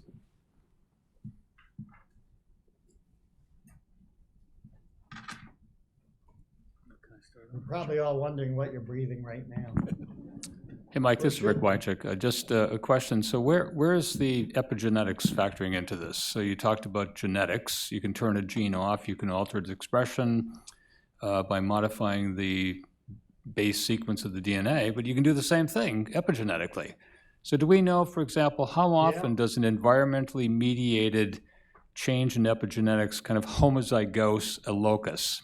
So you turn it off, or you maybe modify it genetically, and then you turn off the other allele epigenetically through some environmental exposure. I'm just curious, how is that factoring into the way you're doing these analyses? Yeah, so we've held off on doing a whole lot of it. So it's a great question. The answer is, for the most part, we don't know. Now with the drop in sequencing costs, we really want to get at that. We did do one study.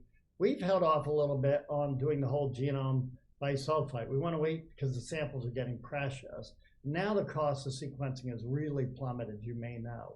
So I think we're in a world where we can get at that. But I'll tell you one reason why I think it's so important. You may or may not know that I'm actually a type 2 diabetic, and I got there after a nasty viral infection. My genome predicted it. Actually, I was at very high risk from polygenic risk score. And then after a very nasty respiratory syncytial virus, which flew around this winter, basically I got a nasty infection and I became type 2 diabetic. So we dug in on my methylome, and it turns out that we looked at about 3.5 years of data, maybe 4 years. And what you'll discover is that my transcriptome flies around in my immune cells every time I get a viral infection, no surprise. But my epigenome, my methylome, only changed twice. It's the 2 times when my glucose went off. First, when I became diabetic, I got it under control, and then it came back. It's a very close association, and in fact, the methylome changed before my glucose did. So to your point, we don't, and if you look at what genes are affected, it's my metabolic genes, and it's mostly glucose control genes. So if you think about it, things like these exposures, in my case, a viral exposure, we don't know what that does to people. But you may or may not know 2 to 4% of people who get COVID wind up diabetic, either type 1 or type 2. I'd be curious if they're like me. I'm a strange type 2. I don't release insulin from my pancreas. I have a beta cell defect. It'd be interesting to see how often that happens. And in my case, again, we think it's probably due to the methylome. So I think that would be super important to know. I think it can be measured for other kinds of exposures and things too, right? You talk about DNA damaging, you referred to that. We can measure that stuff now. You may know there's a ton of changes out there. The one area that I think is really not explored much, you may or may not know, as you age, your mitochondria are actually becoming genetically damaged, and the amount varies hugely with what organ and tissue you're talking about. And nobody really studies that. What does the environmental exposure, what does the food exposure people are eating do to that sort of thing? Totally unstudied. So I think we really need those epigenetic experiments, both for, you mentioned methylome. I think chromatin's tricky, but will be good to do. But I think for DNA damaging agents like ADDX, things like that, which I know that, the NAEHS is really good at studying. So that's a great area to study. But I wouldn't ignore the mitochondria as well, because, it's just showing up. Chronic fatigue syndromes, 4% of the US population thought to be virally induced or at least pathogen induced. And so we need to study these epigenetic effects of our exposures of all sorts. Totally, unexplored area. Great question.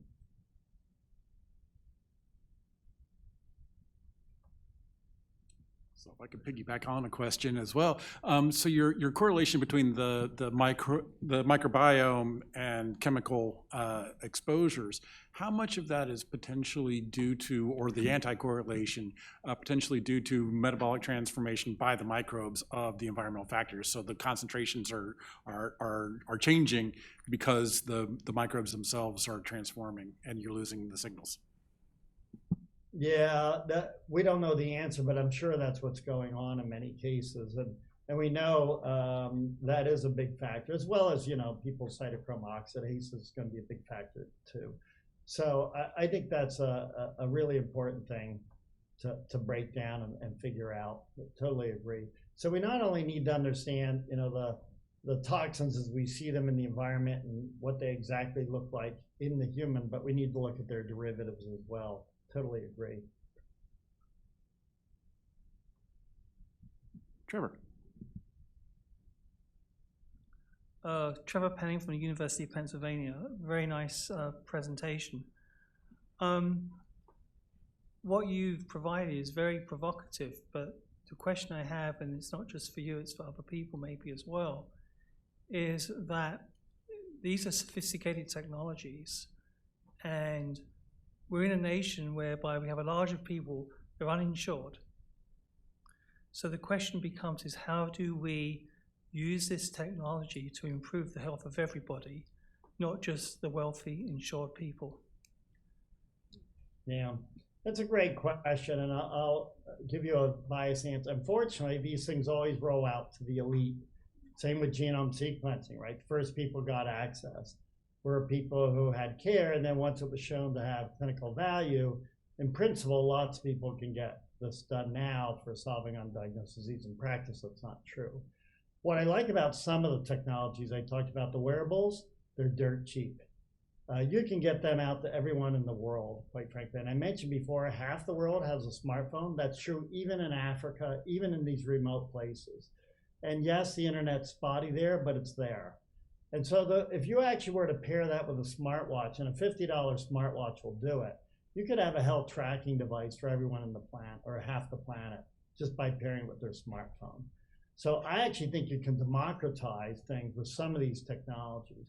I think the same will be true for microsampling. That is, these are not expensive technologies. It took forever to figure out how to get them to work, and it costs a fortune. But now actually to do a little drop of blood, mail it in, and get an environmental exposure test in your blood is very, very doable. And mass spec is getting dirt cheap, you may know, and super sensitive. The latest instruments, sure, they cost a lot of money, but the assays themselves are dirt cheap. So I actually think we can get personal exposures measured at a scale that was not possible even 10 years ago. So I think we can get it out there. I think we should get it out there, and we should get it out to all populations. And I would even go one step further. Part of the problem is that our financial incentives in the US are not very well aligned with keeping people healthy, as you probably know, right? We tend to do sick care, not health care. So if you could actually incentivize people to wear a smartwatch, give them a $10 break, or give them a free smartwatch when they sign up for a plan or get enrolled in a plan, you actually have a health monitoring system that would be useful for basically everyone. So I think you should get a discount as a way to incentivize people to adopt some of the inexpensive technologies. That's the hard part. So thank you for thinking about this. I would point out that even $50 for a smartphone in some regions of the world, that is somebody's perhaps monthly income. And so it's still not that feasible for many people. The other question I have for you is related to interpretation of all this data. And so you've got masses of data. So do you imagine bringing this together with artificial intelligence and machine learning to be able to interpret the data that's being generated? Yeah, I do. So the way I like to think about, just like your car, you may or may not know, your car has a lot of sensors on it. Race cars have about 400 sensors on it. And they bring the information back into the dashboard. And so and the dashboard's simple. It doesn't have 400 readouts. It has a simple number. And it, your car has, we all have one that says gas, speeding, check engine light. Check engine light has a lot behind it, by the way. And so the way I see this coming back is that the information comes back through this dashboard. I took that slide out. We built a personal dashboard that can pull all that information in, your omics data, your wearable data, all kinds of clinical data. And then you're right, you need AI-driven programs to actually to make knowledge out of the data. And so I think that's where we need to go with this. The nice thing is it can be very personalized, meaning you can see what shifts you, and it can therefore be, in principle, now it has all the same biases you just heard about from the last talk, but in principle you could make programs that are personal and try and reduce bias from other individuals if you can build it around the right kind of data. So I think machine learning and deep learning will be powerful, mostly for making algorithms, identifying the features that you can then use for these personal monitoring systems. Thank you. Phil. Yeah, thanks, Mike. Really amazing stuff. You may have already partially answered this with respect to AI, but I'm just curious about what other, in terms of the kind of work you're doing, what other rate determining steps there are with respect to either, say, sensor technology, or if there was, ubiquitous quantum computing. I'm just curious as to, well, AI might be better, further use of AI might be the answer, but if there are other technologies that you see on the horizon that are going to make a difference to what you're doing, I'd be interested to hear your take. Yeah, well, we certainly, I guess what's limiting us now is just scaling, getting these monitors out to others. And we're keen on that. We are trying to do a study with 200 different people, measure their work and home environment with these personal sensors and see what's going on, then try and integrate it across. It is computationally intensive to do this. The way we like to look at things, we're very agnostic, as you probably can tell, in terms of we collect data and then let the association tell us what's going on. That, in my mind, that's how you get new discoveries, not by going in with preconceived ideas. And we're in a world where you can do that. That is computationally very, very intensive.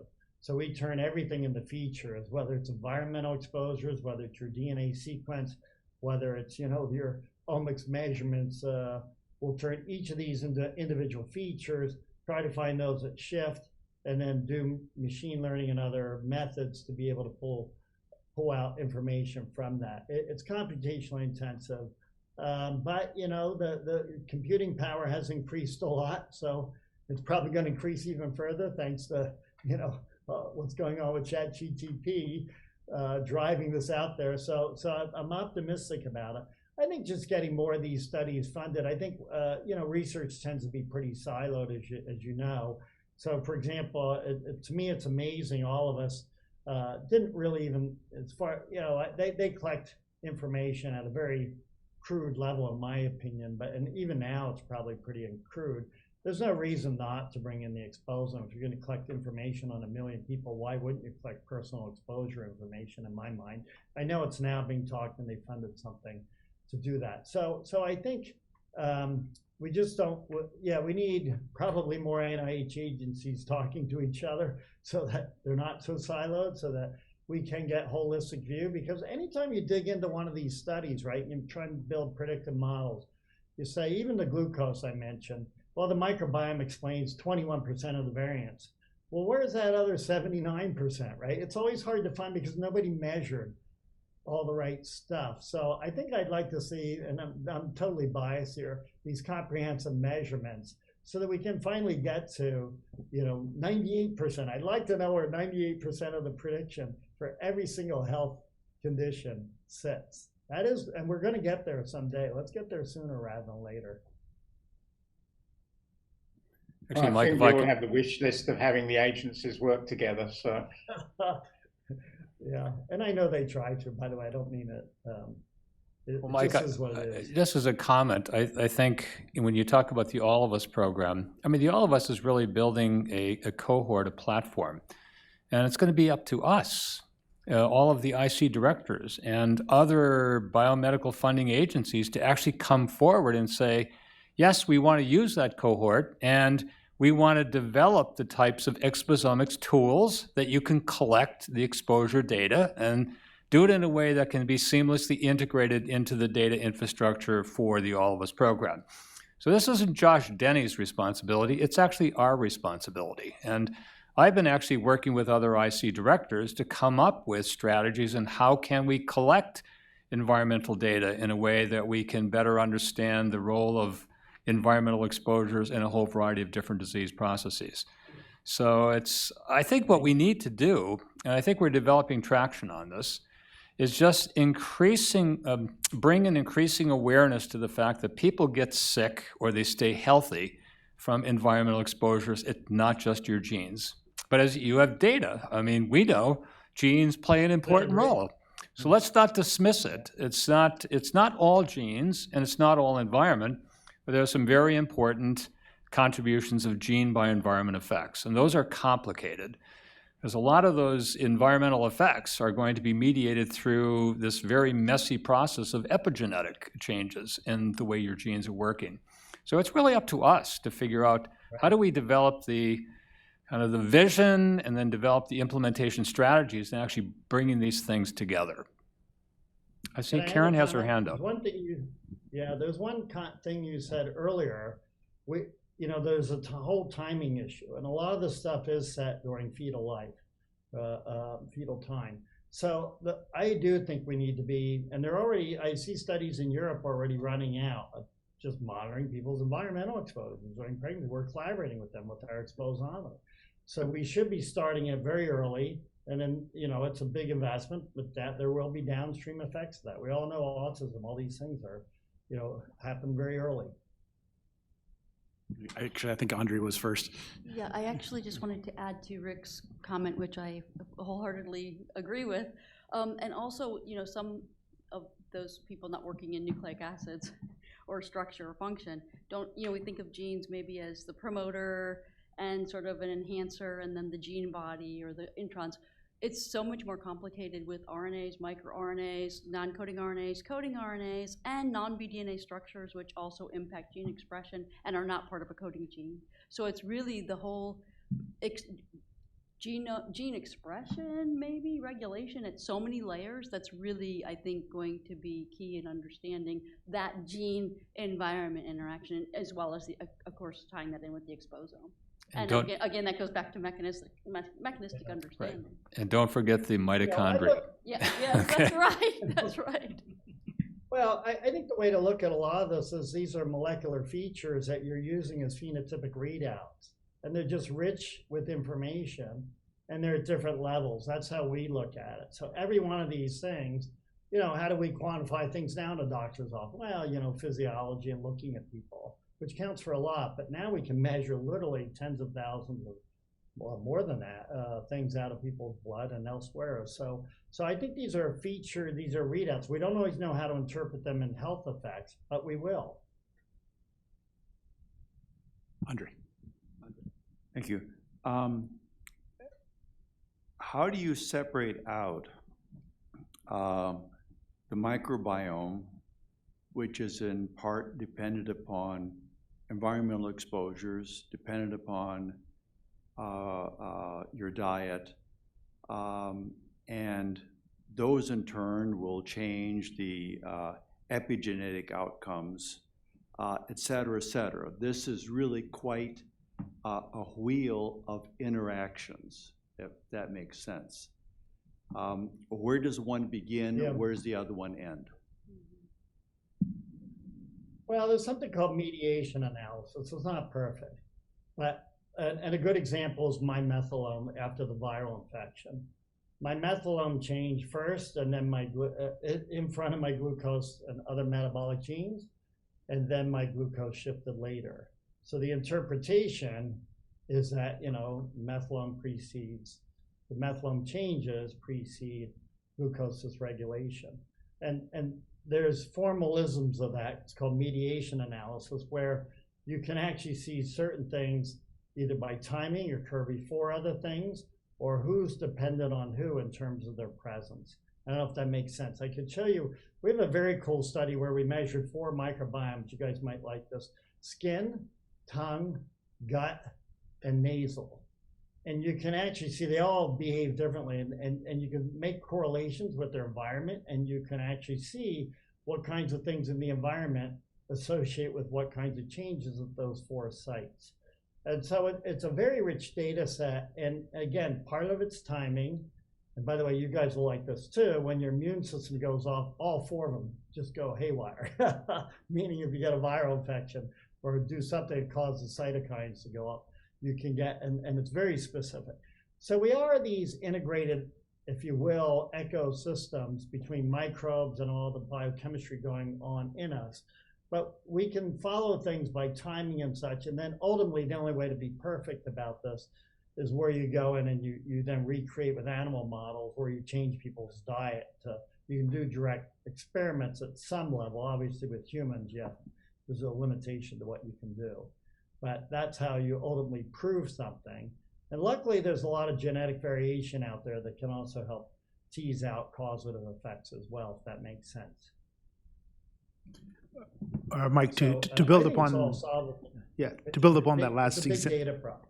Yeah, to build on the last example you gave, which I think is really cool, of the 4 different microbiomes, is of course those 4 microbiomes, even in the same individual, are existing in different genetic states and environments, and so you have that interaction to build upon as well. And so I wonder if you're capturing that, or can you capture that?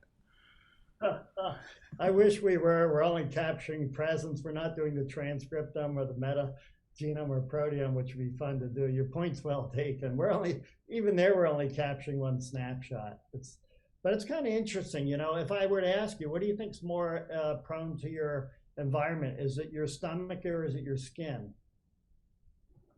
I would say your stomach. The answer is it's both. Yeah, it turns out your stomach is bigger than your skin. You're correct. Good one. It's kind of interesting, yeah. Was that a question, Jen? Okay. All right, with that, thank you very much, Mike. That was a great presentation, and I think it set us up to kind of transition the conversation a little bit to the open council discussion of, you know, we've had a number of kind of vignettes of what could be done with AI, and thinking about what should be done in the field of environmental health, and where, you know, I think, you know, one of the things that I'm concerned about is one of the points that Trevor raised in an earlier question to Thomas.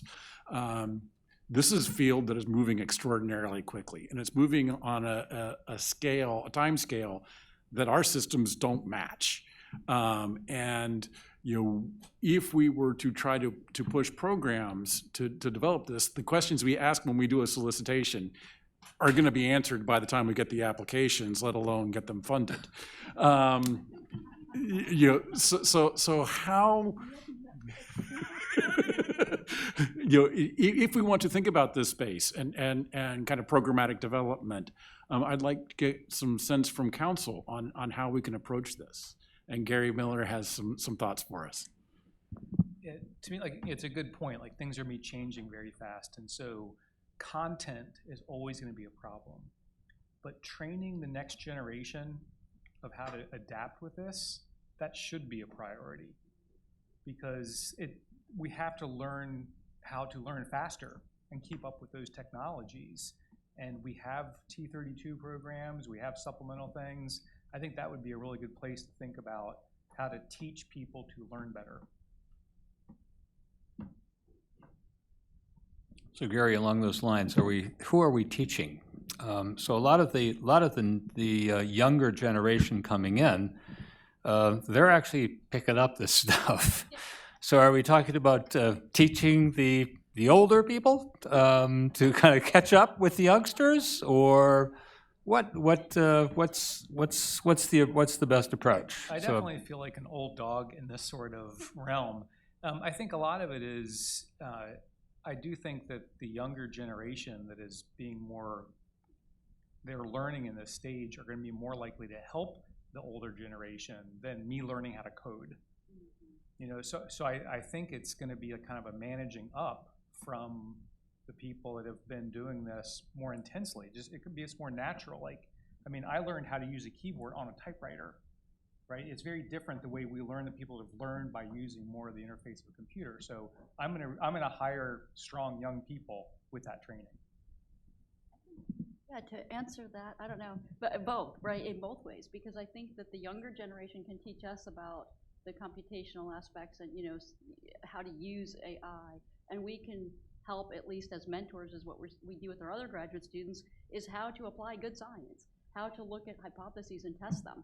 not just to look at what comes out. You know, what do you put in? That kind of thing really doesn't require any, I hope, computational like sort of knowledge. It's more about science and how do we do science and what are the mechanisms. You know, so you look at some correlations and you could say, oh, this had the X, you know, compound in the paint and then this went up and this went down. Well, it could be something completely unrelated. I mean, in the case of the, you know, fungus, then that's, okay, that's a good example. But in any correlation, it could always just be that.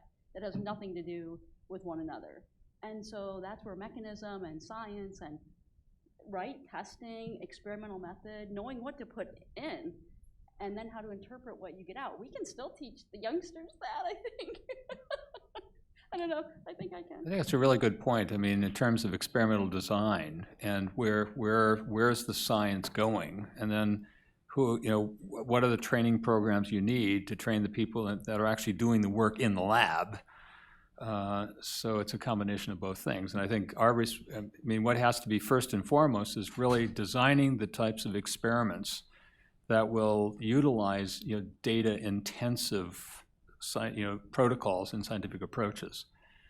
So whether we actually know how to program the computer or not, at least we understand what are the tools that are emerging, and we're not staying, you know, in the backwoods relative to technological innovation.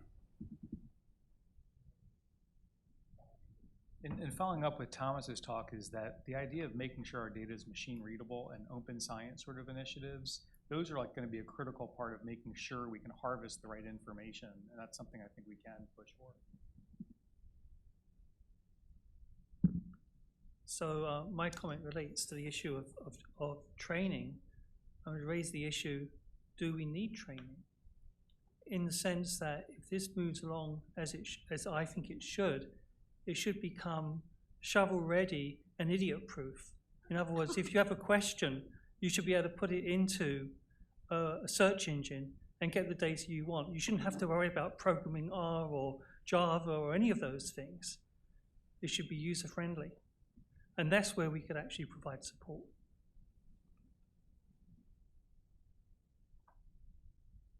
Phil. One of the exercises we're going through right now is the effort to try and be actionary rather than reactionary. And maybe this translates into could translate into some of your own thinking. And what I mean by that is, you know, we were, I think, all taken by surprise with respect to, well, most people were taken by surprise by the sudden emergence of large language models. Even though they've been around and been operational for some time, you know, no one paid much attention because suddenly they became mainstream and suddenly they became effectively just completely user-friendly, and they became human-like. And that, I think, had huge ramifications. So, and now we're all trying to play catch-up. So one approach we're trying to take is to try and be more actionary, is to have sort of a focus, you know, an effort at least where we try to be more futuristic and we work backwards. So we're trying to, you know, we're doing this in the context of higher ed, but you could do it within the context of NAEHS, is to, you know, what's higher ed going to be like in 5 to 10 years? It's going to be stunningly different than what it is now. And it's not just about AI. It's about, you know, everything else that's going on around VR, around sensors, just around how society itself is changing. So just thinking that putting some effort into thinking a more futuristic approach and working backwards, you're going to be wrong a good chunk of the time. But it just seems that it has the opportunity to pay off. And I think we're seeing signs of, you could extrapolate beyond some of the fantastic talks we heard today, and try and work backwards to what you should be funding. I actually think training is a part of it, but it's training and thinking about the whole scientific process in a different way than what we've traditionally been doing for a long, long time, because it's going to affect every aspect of the research life cycle. So I don't know, some effort in those directions. It's very vague, but it's really a much more futuristic thinking approach.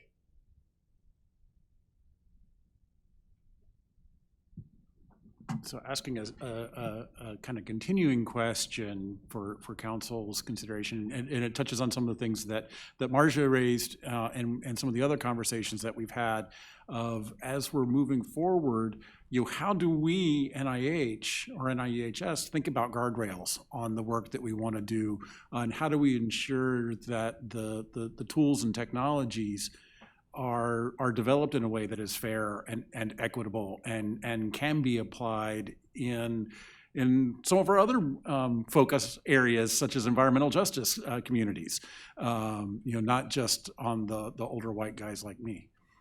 And Marja, I see you came on.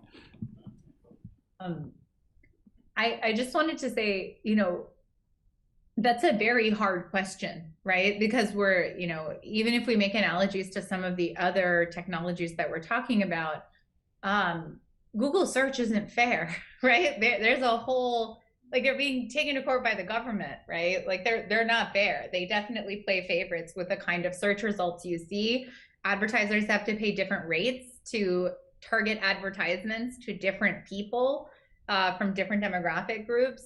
So, I mean, I think that technology is something that we're shaping now, and then it will shape us as a society.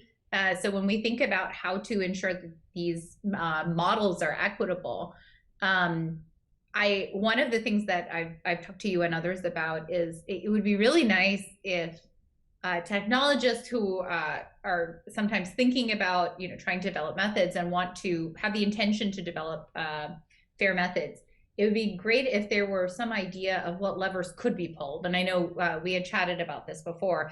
It sometimes doesn't make sense to predict a thing if there's nothing you can do about it, right? If, for example, you could predict an outcome and then there's a policy change that can be made as a result, perhaps that's a more relevant, meaningful outcome. And it's extremely important that the performance is equitable and that there are additional checks made.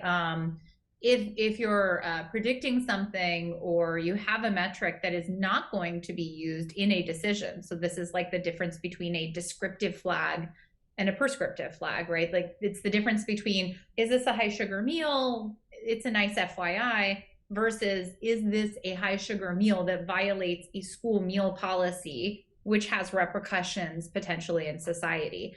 And so I think one of the things that could be extremely useful for many of the agencies that look at data collection and funding and research questions is understanding what are the potential normative tasks to which these methods could be applied, and then making sure that any data that is collected or any research that is funded has some thought about that. Obviously, these are hard questions and they can't be solved immediately, but the entire framing of the way that we think about outcomes, I think, in machine learning or in machine learning enabled or adjacent spaces, it would be helpful if it pivoted.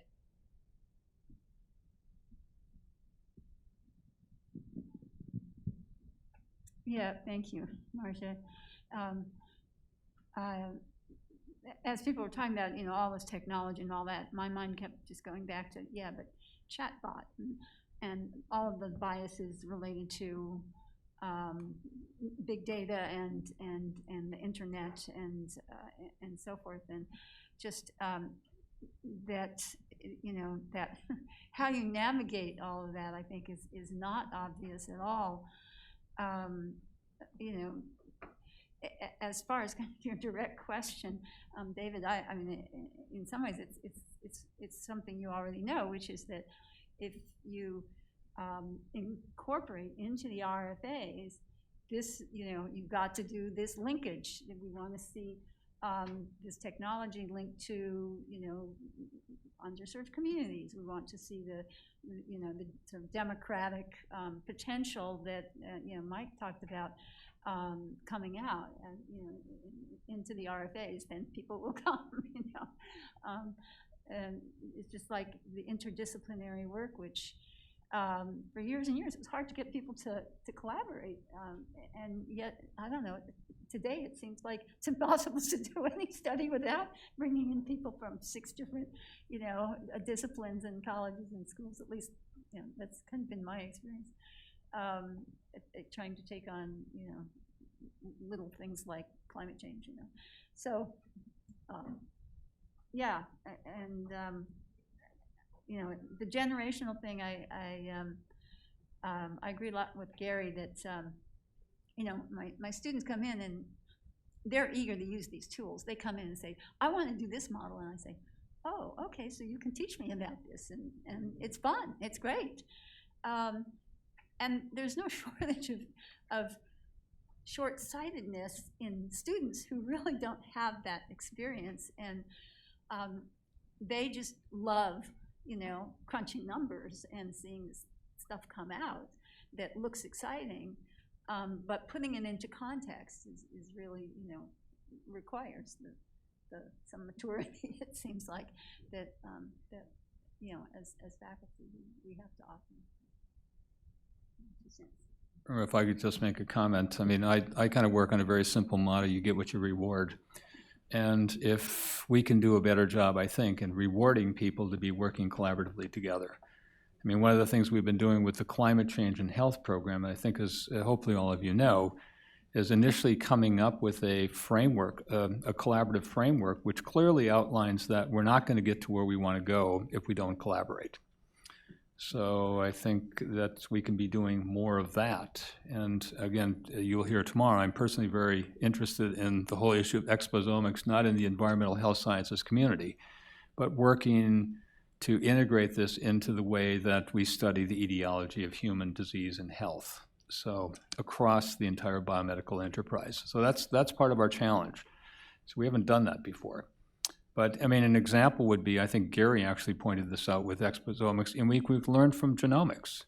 20 years ago, if you were doing genomics and sequencing genomes, you were in NHGRI, you were funded by NHGRI.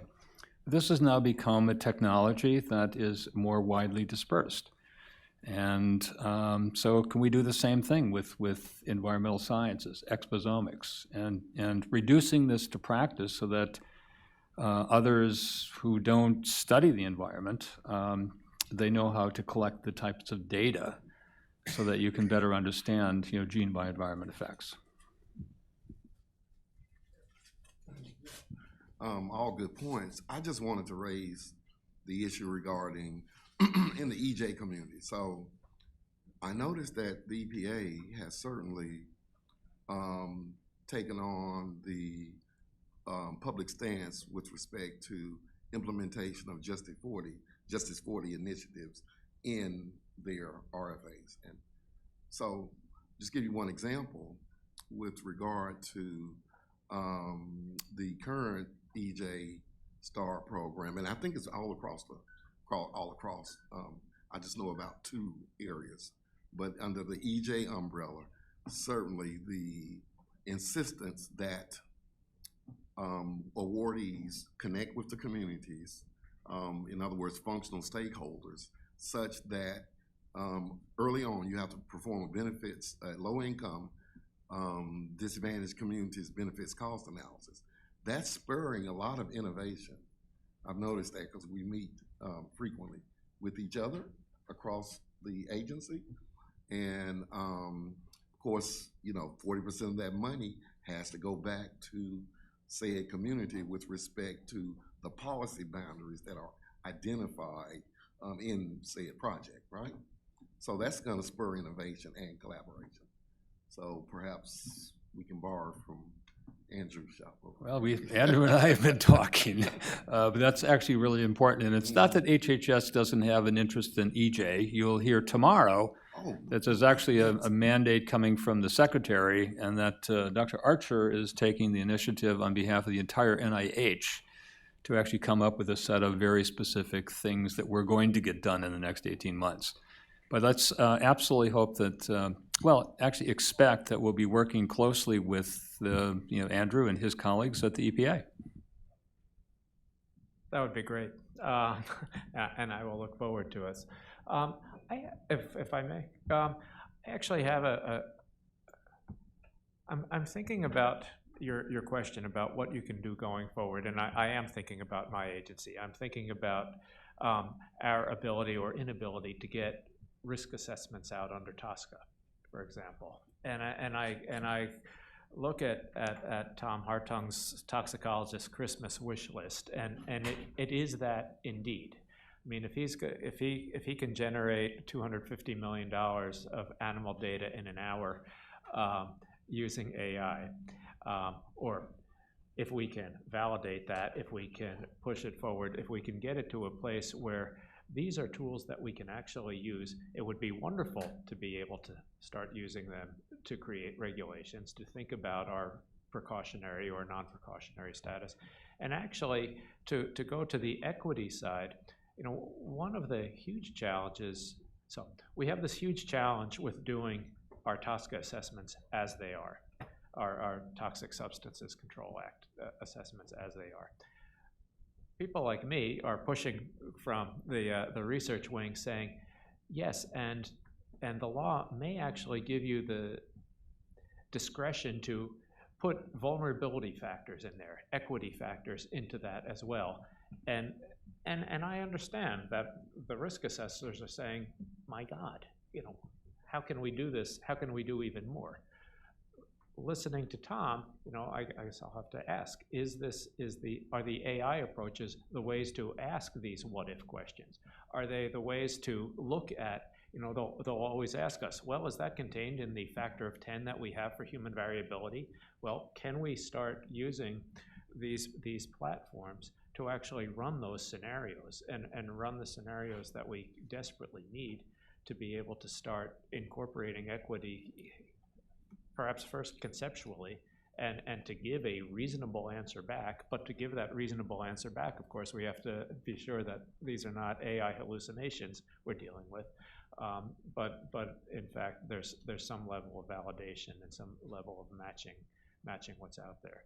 But to really incorporate that and to start to, you know, the promise of TOX 21 and high throughput testing still is to be realized, because we're still dependent much on animal testing. If we've got a human set of data, like we go with that. And to use AI data, well, we'll see how that works. But to ask the what ifs, to consider the range of even as people like me are pushing them to consider equity, we desperately need that.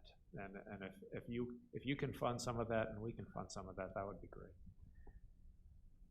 I mean, I think what you're saying is that that's exactly the model we need going forward. Let's be working cooperatively. So you fund some of that and we fund some of that. And really look at our missions of our different organizations. So we don't duplicate efforts, we actually come in and we do things that are synergistic. So that, I think that's part of our challenge. Well, and I hope this is, you know, already made some inroads into the SRP, because I mean, clearly that's the one part, along with the National Tox Program, where you really have, you know, you're really in this game, and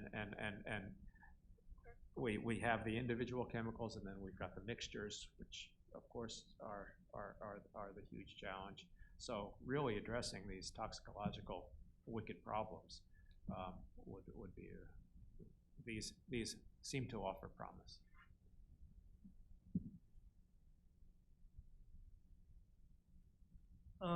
In terms of TSCA and safety assessments, my recollection is that under the REACH guidelines in Europe, many chemicals that are used in cosmetics and fragrance materials cannot be used in animal testing.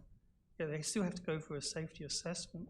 So maybe there's a volume of information there that can be used to draw on that information. That's one comment I have for you. The other thing about REACH is, you may well know, Andrew, that the European guidelines are now going to just hazard identification. If there is a hazardous chemical in any consumer product, the idea is that that consumer product should no longer be marketed. The problem with that is it doesn't take into account hazard characterization. And so, you know, the dose makes the poison. So just because it happens to be in there doesn't mean there's sufficient compound in there to cause harm in humans. And I think that was one of the points I was making to Tom when he made his presentation, he admitted that his presentation had two weaknesses. One was metabolic simulation, which is something we perhaps could start thinking about supporting. I know there are metabolic simulators for liver and skin, but there are many other organs than liver and skin that we have to worry about. And the other one was the issue of toxic thresholds of concern. You know, he's just identifying compounds and perhaps modes of action, but it doesn't take into account the human exposure paradigm.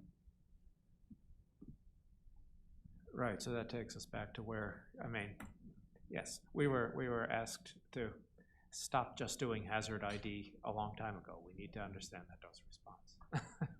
Absolutely. Europe's going the other way.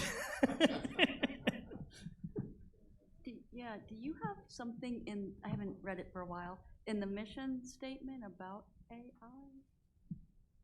Or should you have something in the mission statement? We have an element on data science and analytics. We don't have anything, I don't think, that calls out specifically. But I guess that's You're talking about in our mission statement, or is it part of our strategic plan?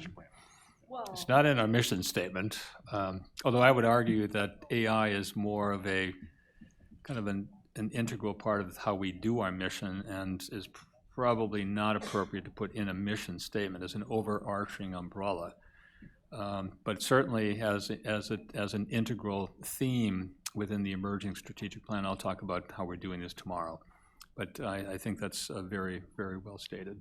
And provided that AI has come up, as we've gathered data, we'll be coding all of the input that comes in.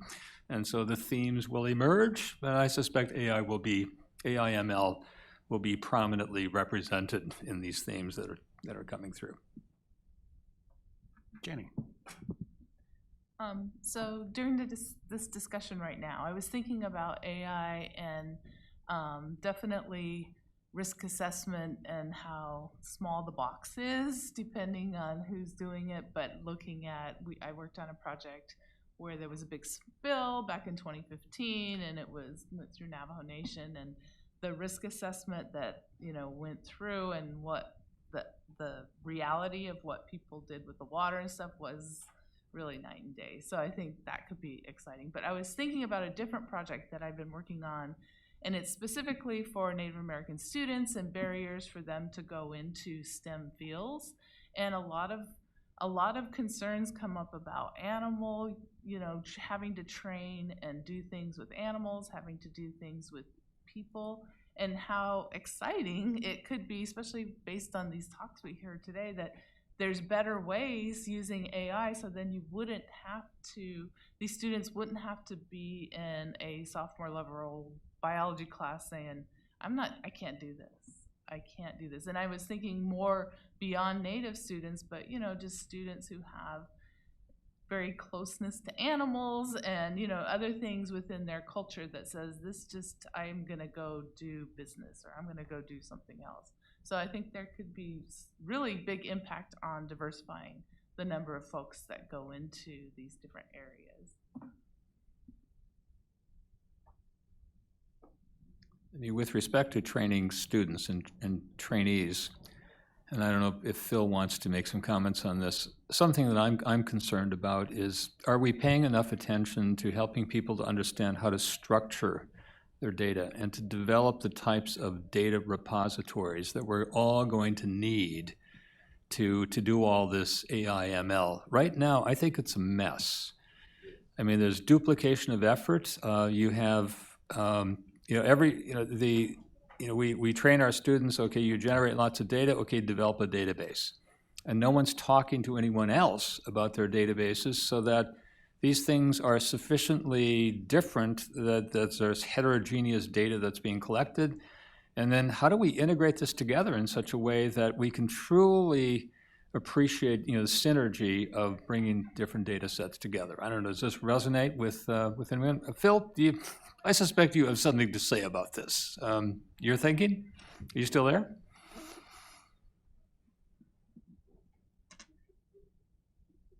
Or maybe he had to sign off. Can I ask a question relative to that? Sure, go ahead, Darren. When we last met, we talked about Dr. Brennan, and you know, you were moving forward with that. So is there a plan B on that, unless she's going to continue to?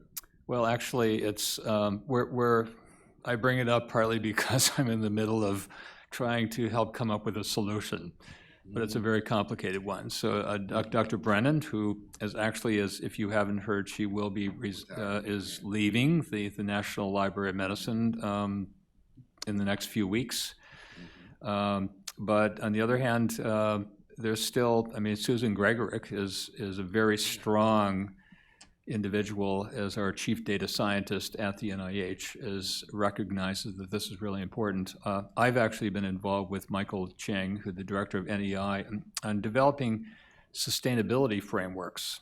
So right now, you know, these databases are being created, and there's no sense of, well, will they ever be sunsetted? Is there any reason to sunset them? And what are the costs associated with maintaining a database, and how will the costs increase if we don't change the way that we manage data? I mean, right now I'll use SRA, you know, the Sequence Read Archive. You know, anything that comes off of an automated sequencer gets deposited into this database. And the director of that program, Steve Sherry, is telling us that he's mandated that all the data has to be saved. And the data is increasing exponentially, and he's looking to increase the budget exponentially. It's not going to happen because the NIH doesn't have that much money. So there are a lot of very complicated issues. So what we've come up with is a framework for sustainability. So it's not just about how do you estimate costs, but how do you factor in all the different variables that can evaluate a sustainability model. Then once you have that in place, then the next level is then how does the NIH look at all of the different data repositories that it supports, and then develop governance rules and oversight so that there's no duplication of effort. I mean, there are so many different genetics and genomics efforts where people are archiving whole genome sequences and transcriptomes and correlating it with different phenotypes that are relevant to the work that happens in their IC, in their institute or center. I mean, why don't we have like one place where we put all of the different genome sequences, and one place where we collect, you know, the environmental exposure data? And so it's kind of gets to this whole principle of how do we work more collaboratively together rather than just continuing to do it on our own. So we got some major challenges, but this will be a topic for the Institute and Center Director Leadership Forum, which will be happening the first 2 days of November. So stay tuned. So it's something that is on our minds. It's certainly on my mind.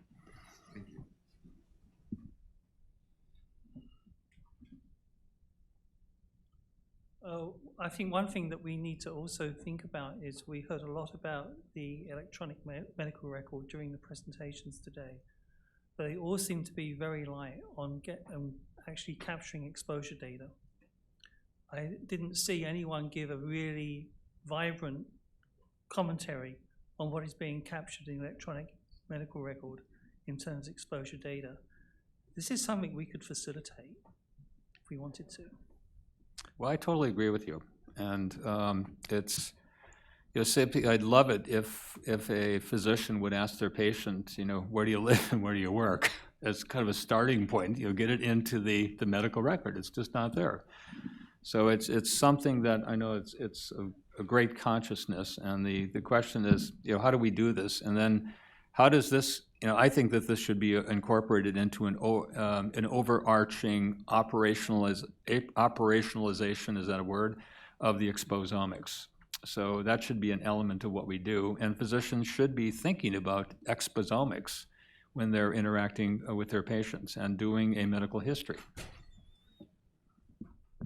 I approached our vice chancellor for health research, and I showed him the, you know, that we now, well, EPA now has one, but California had this environmental health tracking system, the EnviroScreen, and he got very excited. I planned out, I chose one, you know, randomly, some census block, and showed all the different kinds of information there was, and I said, you know, this would be really, don't you think this would be a good thing for physicians to have. And he seemed very excited about it. And then a year and a half later, he came up to me. He'd already gotten it done. And we now have that linkage in the medical records. Now, how are they being used? He actually, the ironic thing was, I thought it would be really cool from the medical, clinical point of view, and he thought it would be really interesting for the research side. And he's more of a clinician, not really a researcher. But anyway, it's happened, and I mean, this could be something maybe he might be interested in, bringing to, sort of the academic hospital world, and baking it into their culture a bit. But I think, I mean, it's so easy, really, to do, right? And, then maybe there should be some kind of, educational or even development of the kinds of materials that would help the physicians take that data and understand how to use it in their interactions with their patients.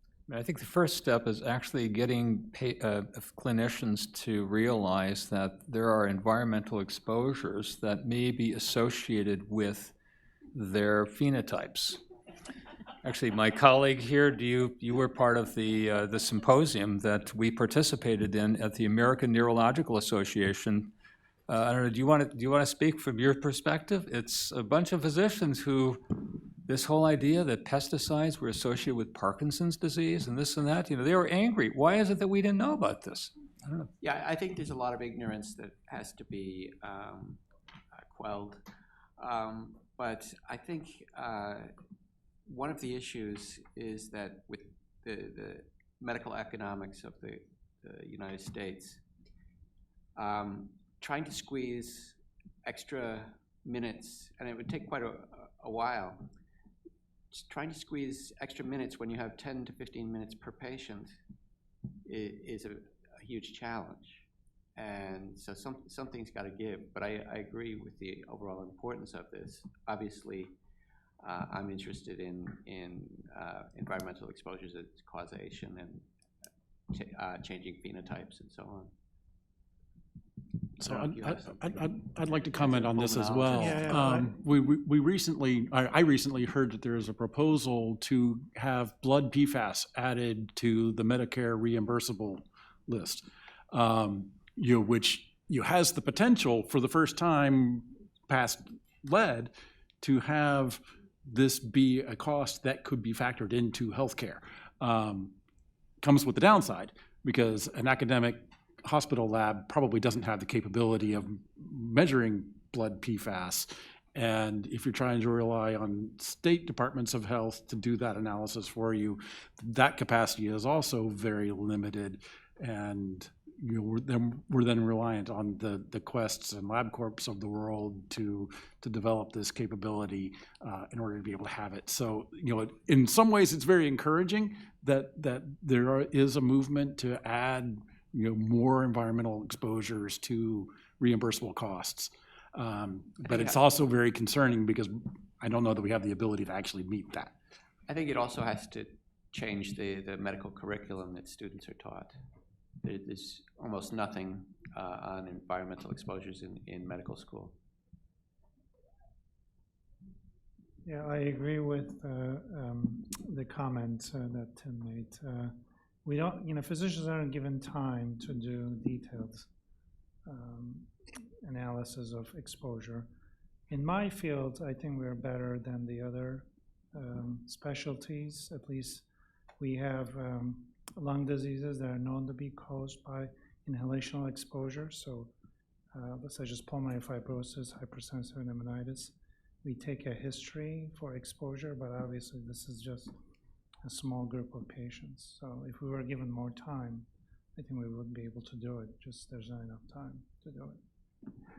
But to throw a skunk into the room, when you think about the exposome and what you would put on an electronic medical record, where do you make that decision? I mean, as we saw in Thomas Hartong's talk, the number of exposures to different chemicals, agents are huge. And then if you take that, PFAS as an example. If you say that there are, 15, 20,000 different PFAS, most of which are unmeasurable, how much useful input are you going to get from that?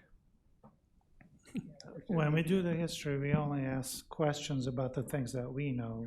It's where you live, are you close to expressways, what's your occupation, known exposures. We don't really take a history about unknown exposures. You're right. Yeah, I just wanted to address this issue of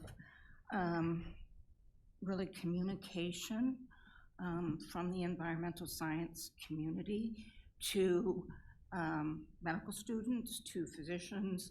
Here we've been talking about deeper and deeper levels of data collection. That really doesn't help. I mean, it's great, and hopefully from a scientific perspective, it's really going to help us a lot. Excuse me, but we need to think about, I think, in some ways, the packaging of some of the information. And, we're not going to be able to get to all the different PFASs. But what are the ones that people are most exposed to, which is how the exposomics stuff can be helpful? I mean, those are the kinds of things that I think we need to be pulling out so that you can develop a curriculum for medical students so that they will then be kind of leading the charge in terms of what goes into the medical record and how do you use it. So I think that we need to not forget that. It needs to be part of our mission as well as part of NSF's mission or whoever else does the teaching, AAMC. So this is just one datum point, but I have a former student who's gone the MD, PhD route, and he did a lot of environmental work in my lab, and he still has such a heart for it. So he really wants to be an MD, PhD in the environmental tox area. And he has gotten discouraged. Like, why would you want to do that? I mean, it's really sad and frustrating, and he has such a heart for it. So he's fighting to find a residency to do, continue training. And I mean, I'm at a lowly, Northern Arizona University, but some of your big schools need to have a program to really encourage folks to go along those lines, because it's crazy to me that he's having to, push back against the system to do something that's so important.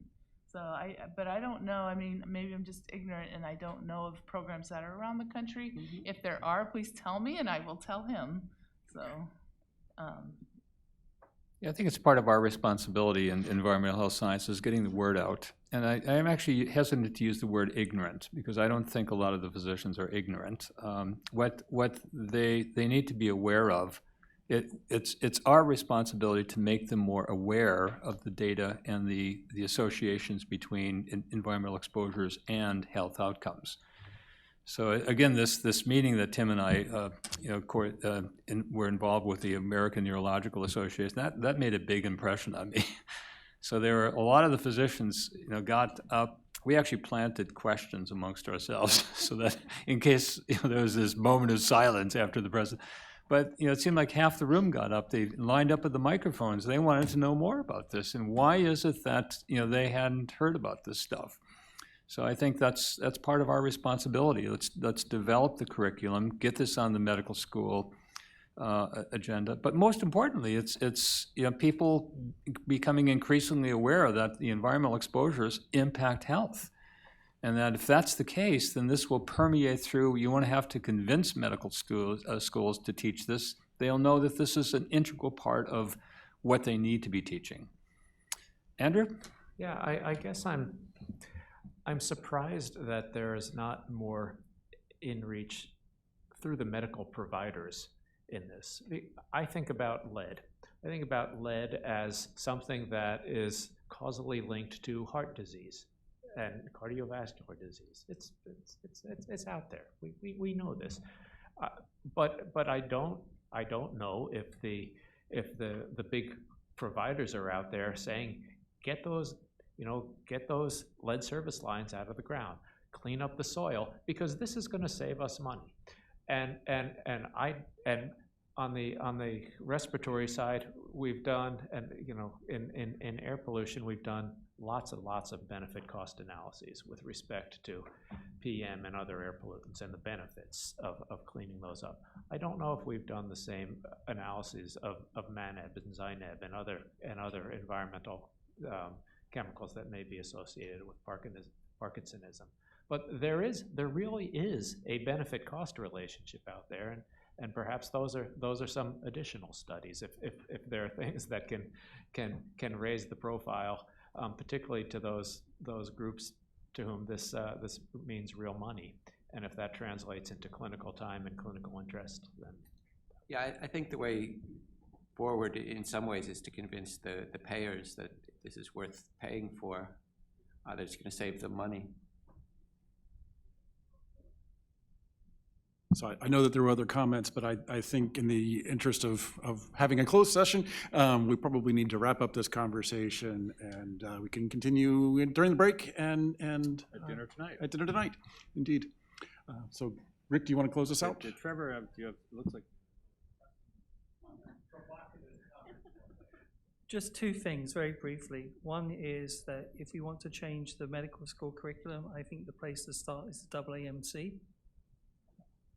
The second one is in terms of physician time in taking exposure history. It could be on an iPad. The patient could fill it out for themselves and then just send in the information. I've got to make a quick comment here. So I actually have some of my medical care through Duke. And in the anticipation of my getting my annual physical, I get this inquiry to jump on the website, and then I have to go through all these questions. Am I feeling depressed today? So I actually fill up my own medical history, so which is actually good. So it brings to a level of consciousness. So the physician doesn't have to do this because I think there's an awareness they don't have the time to, but the data is nevertheless collected. I think we do need to move on. So, okay, actually, well, I guess I use the gavel tomorrow, right? Yes. Okay, so I'm not going to use it now, but I will thank all of you, and if there's anyone still online, thank you for your active participation today. I thought so I think it was actually, Karen, wasn't it you that actually suggested, why don't we talk about AI? Well, does this meet your needs? Thank you.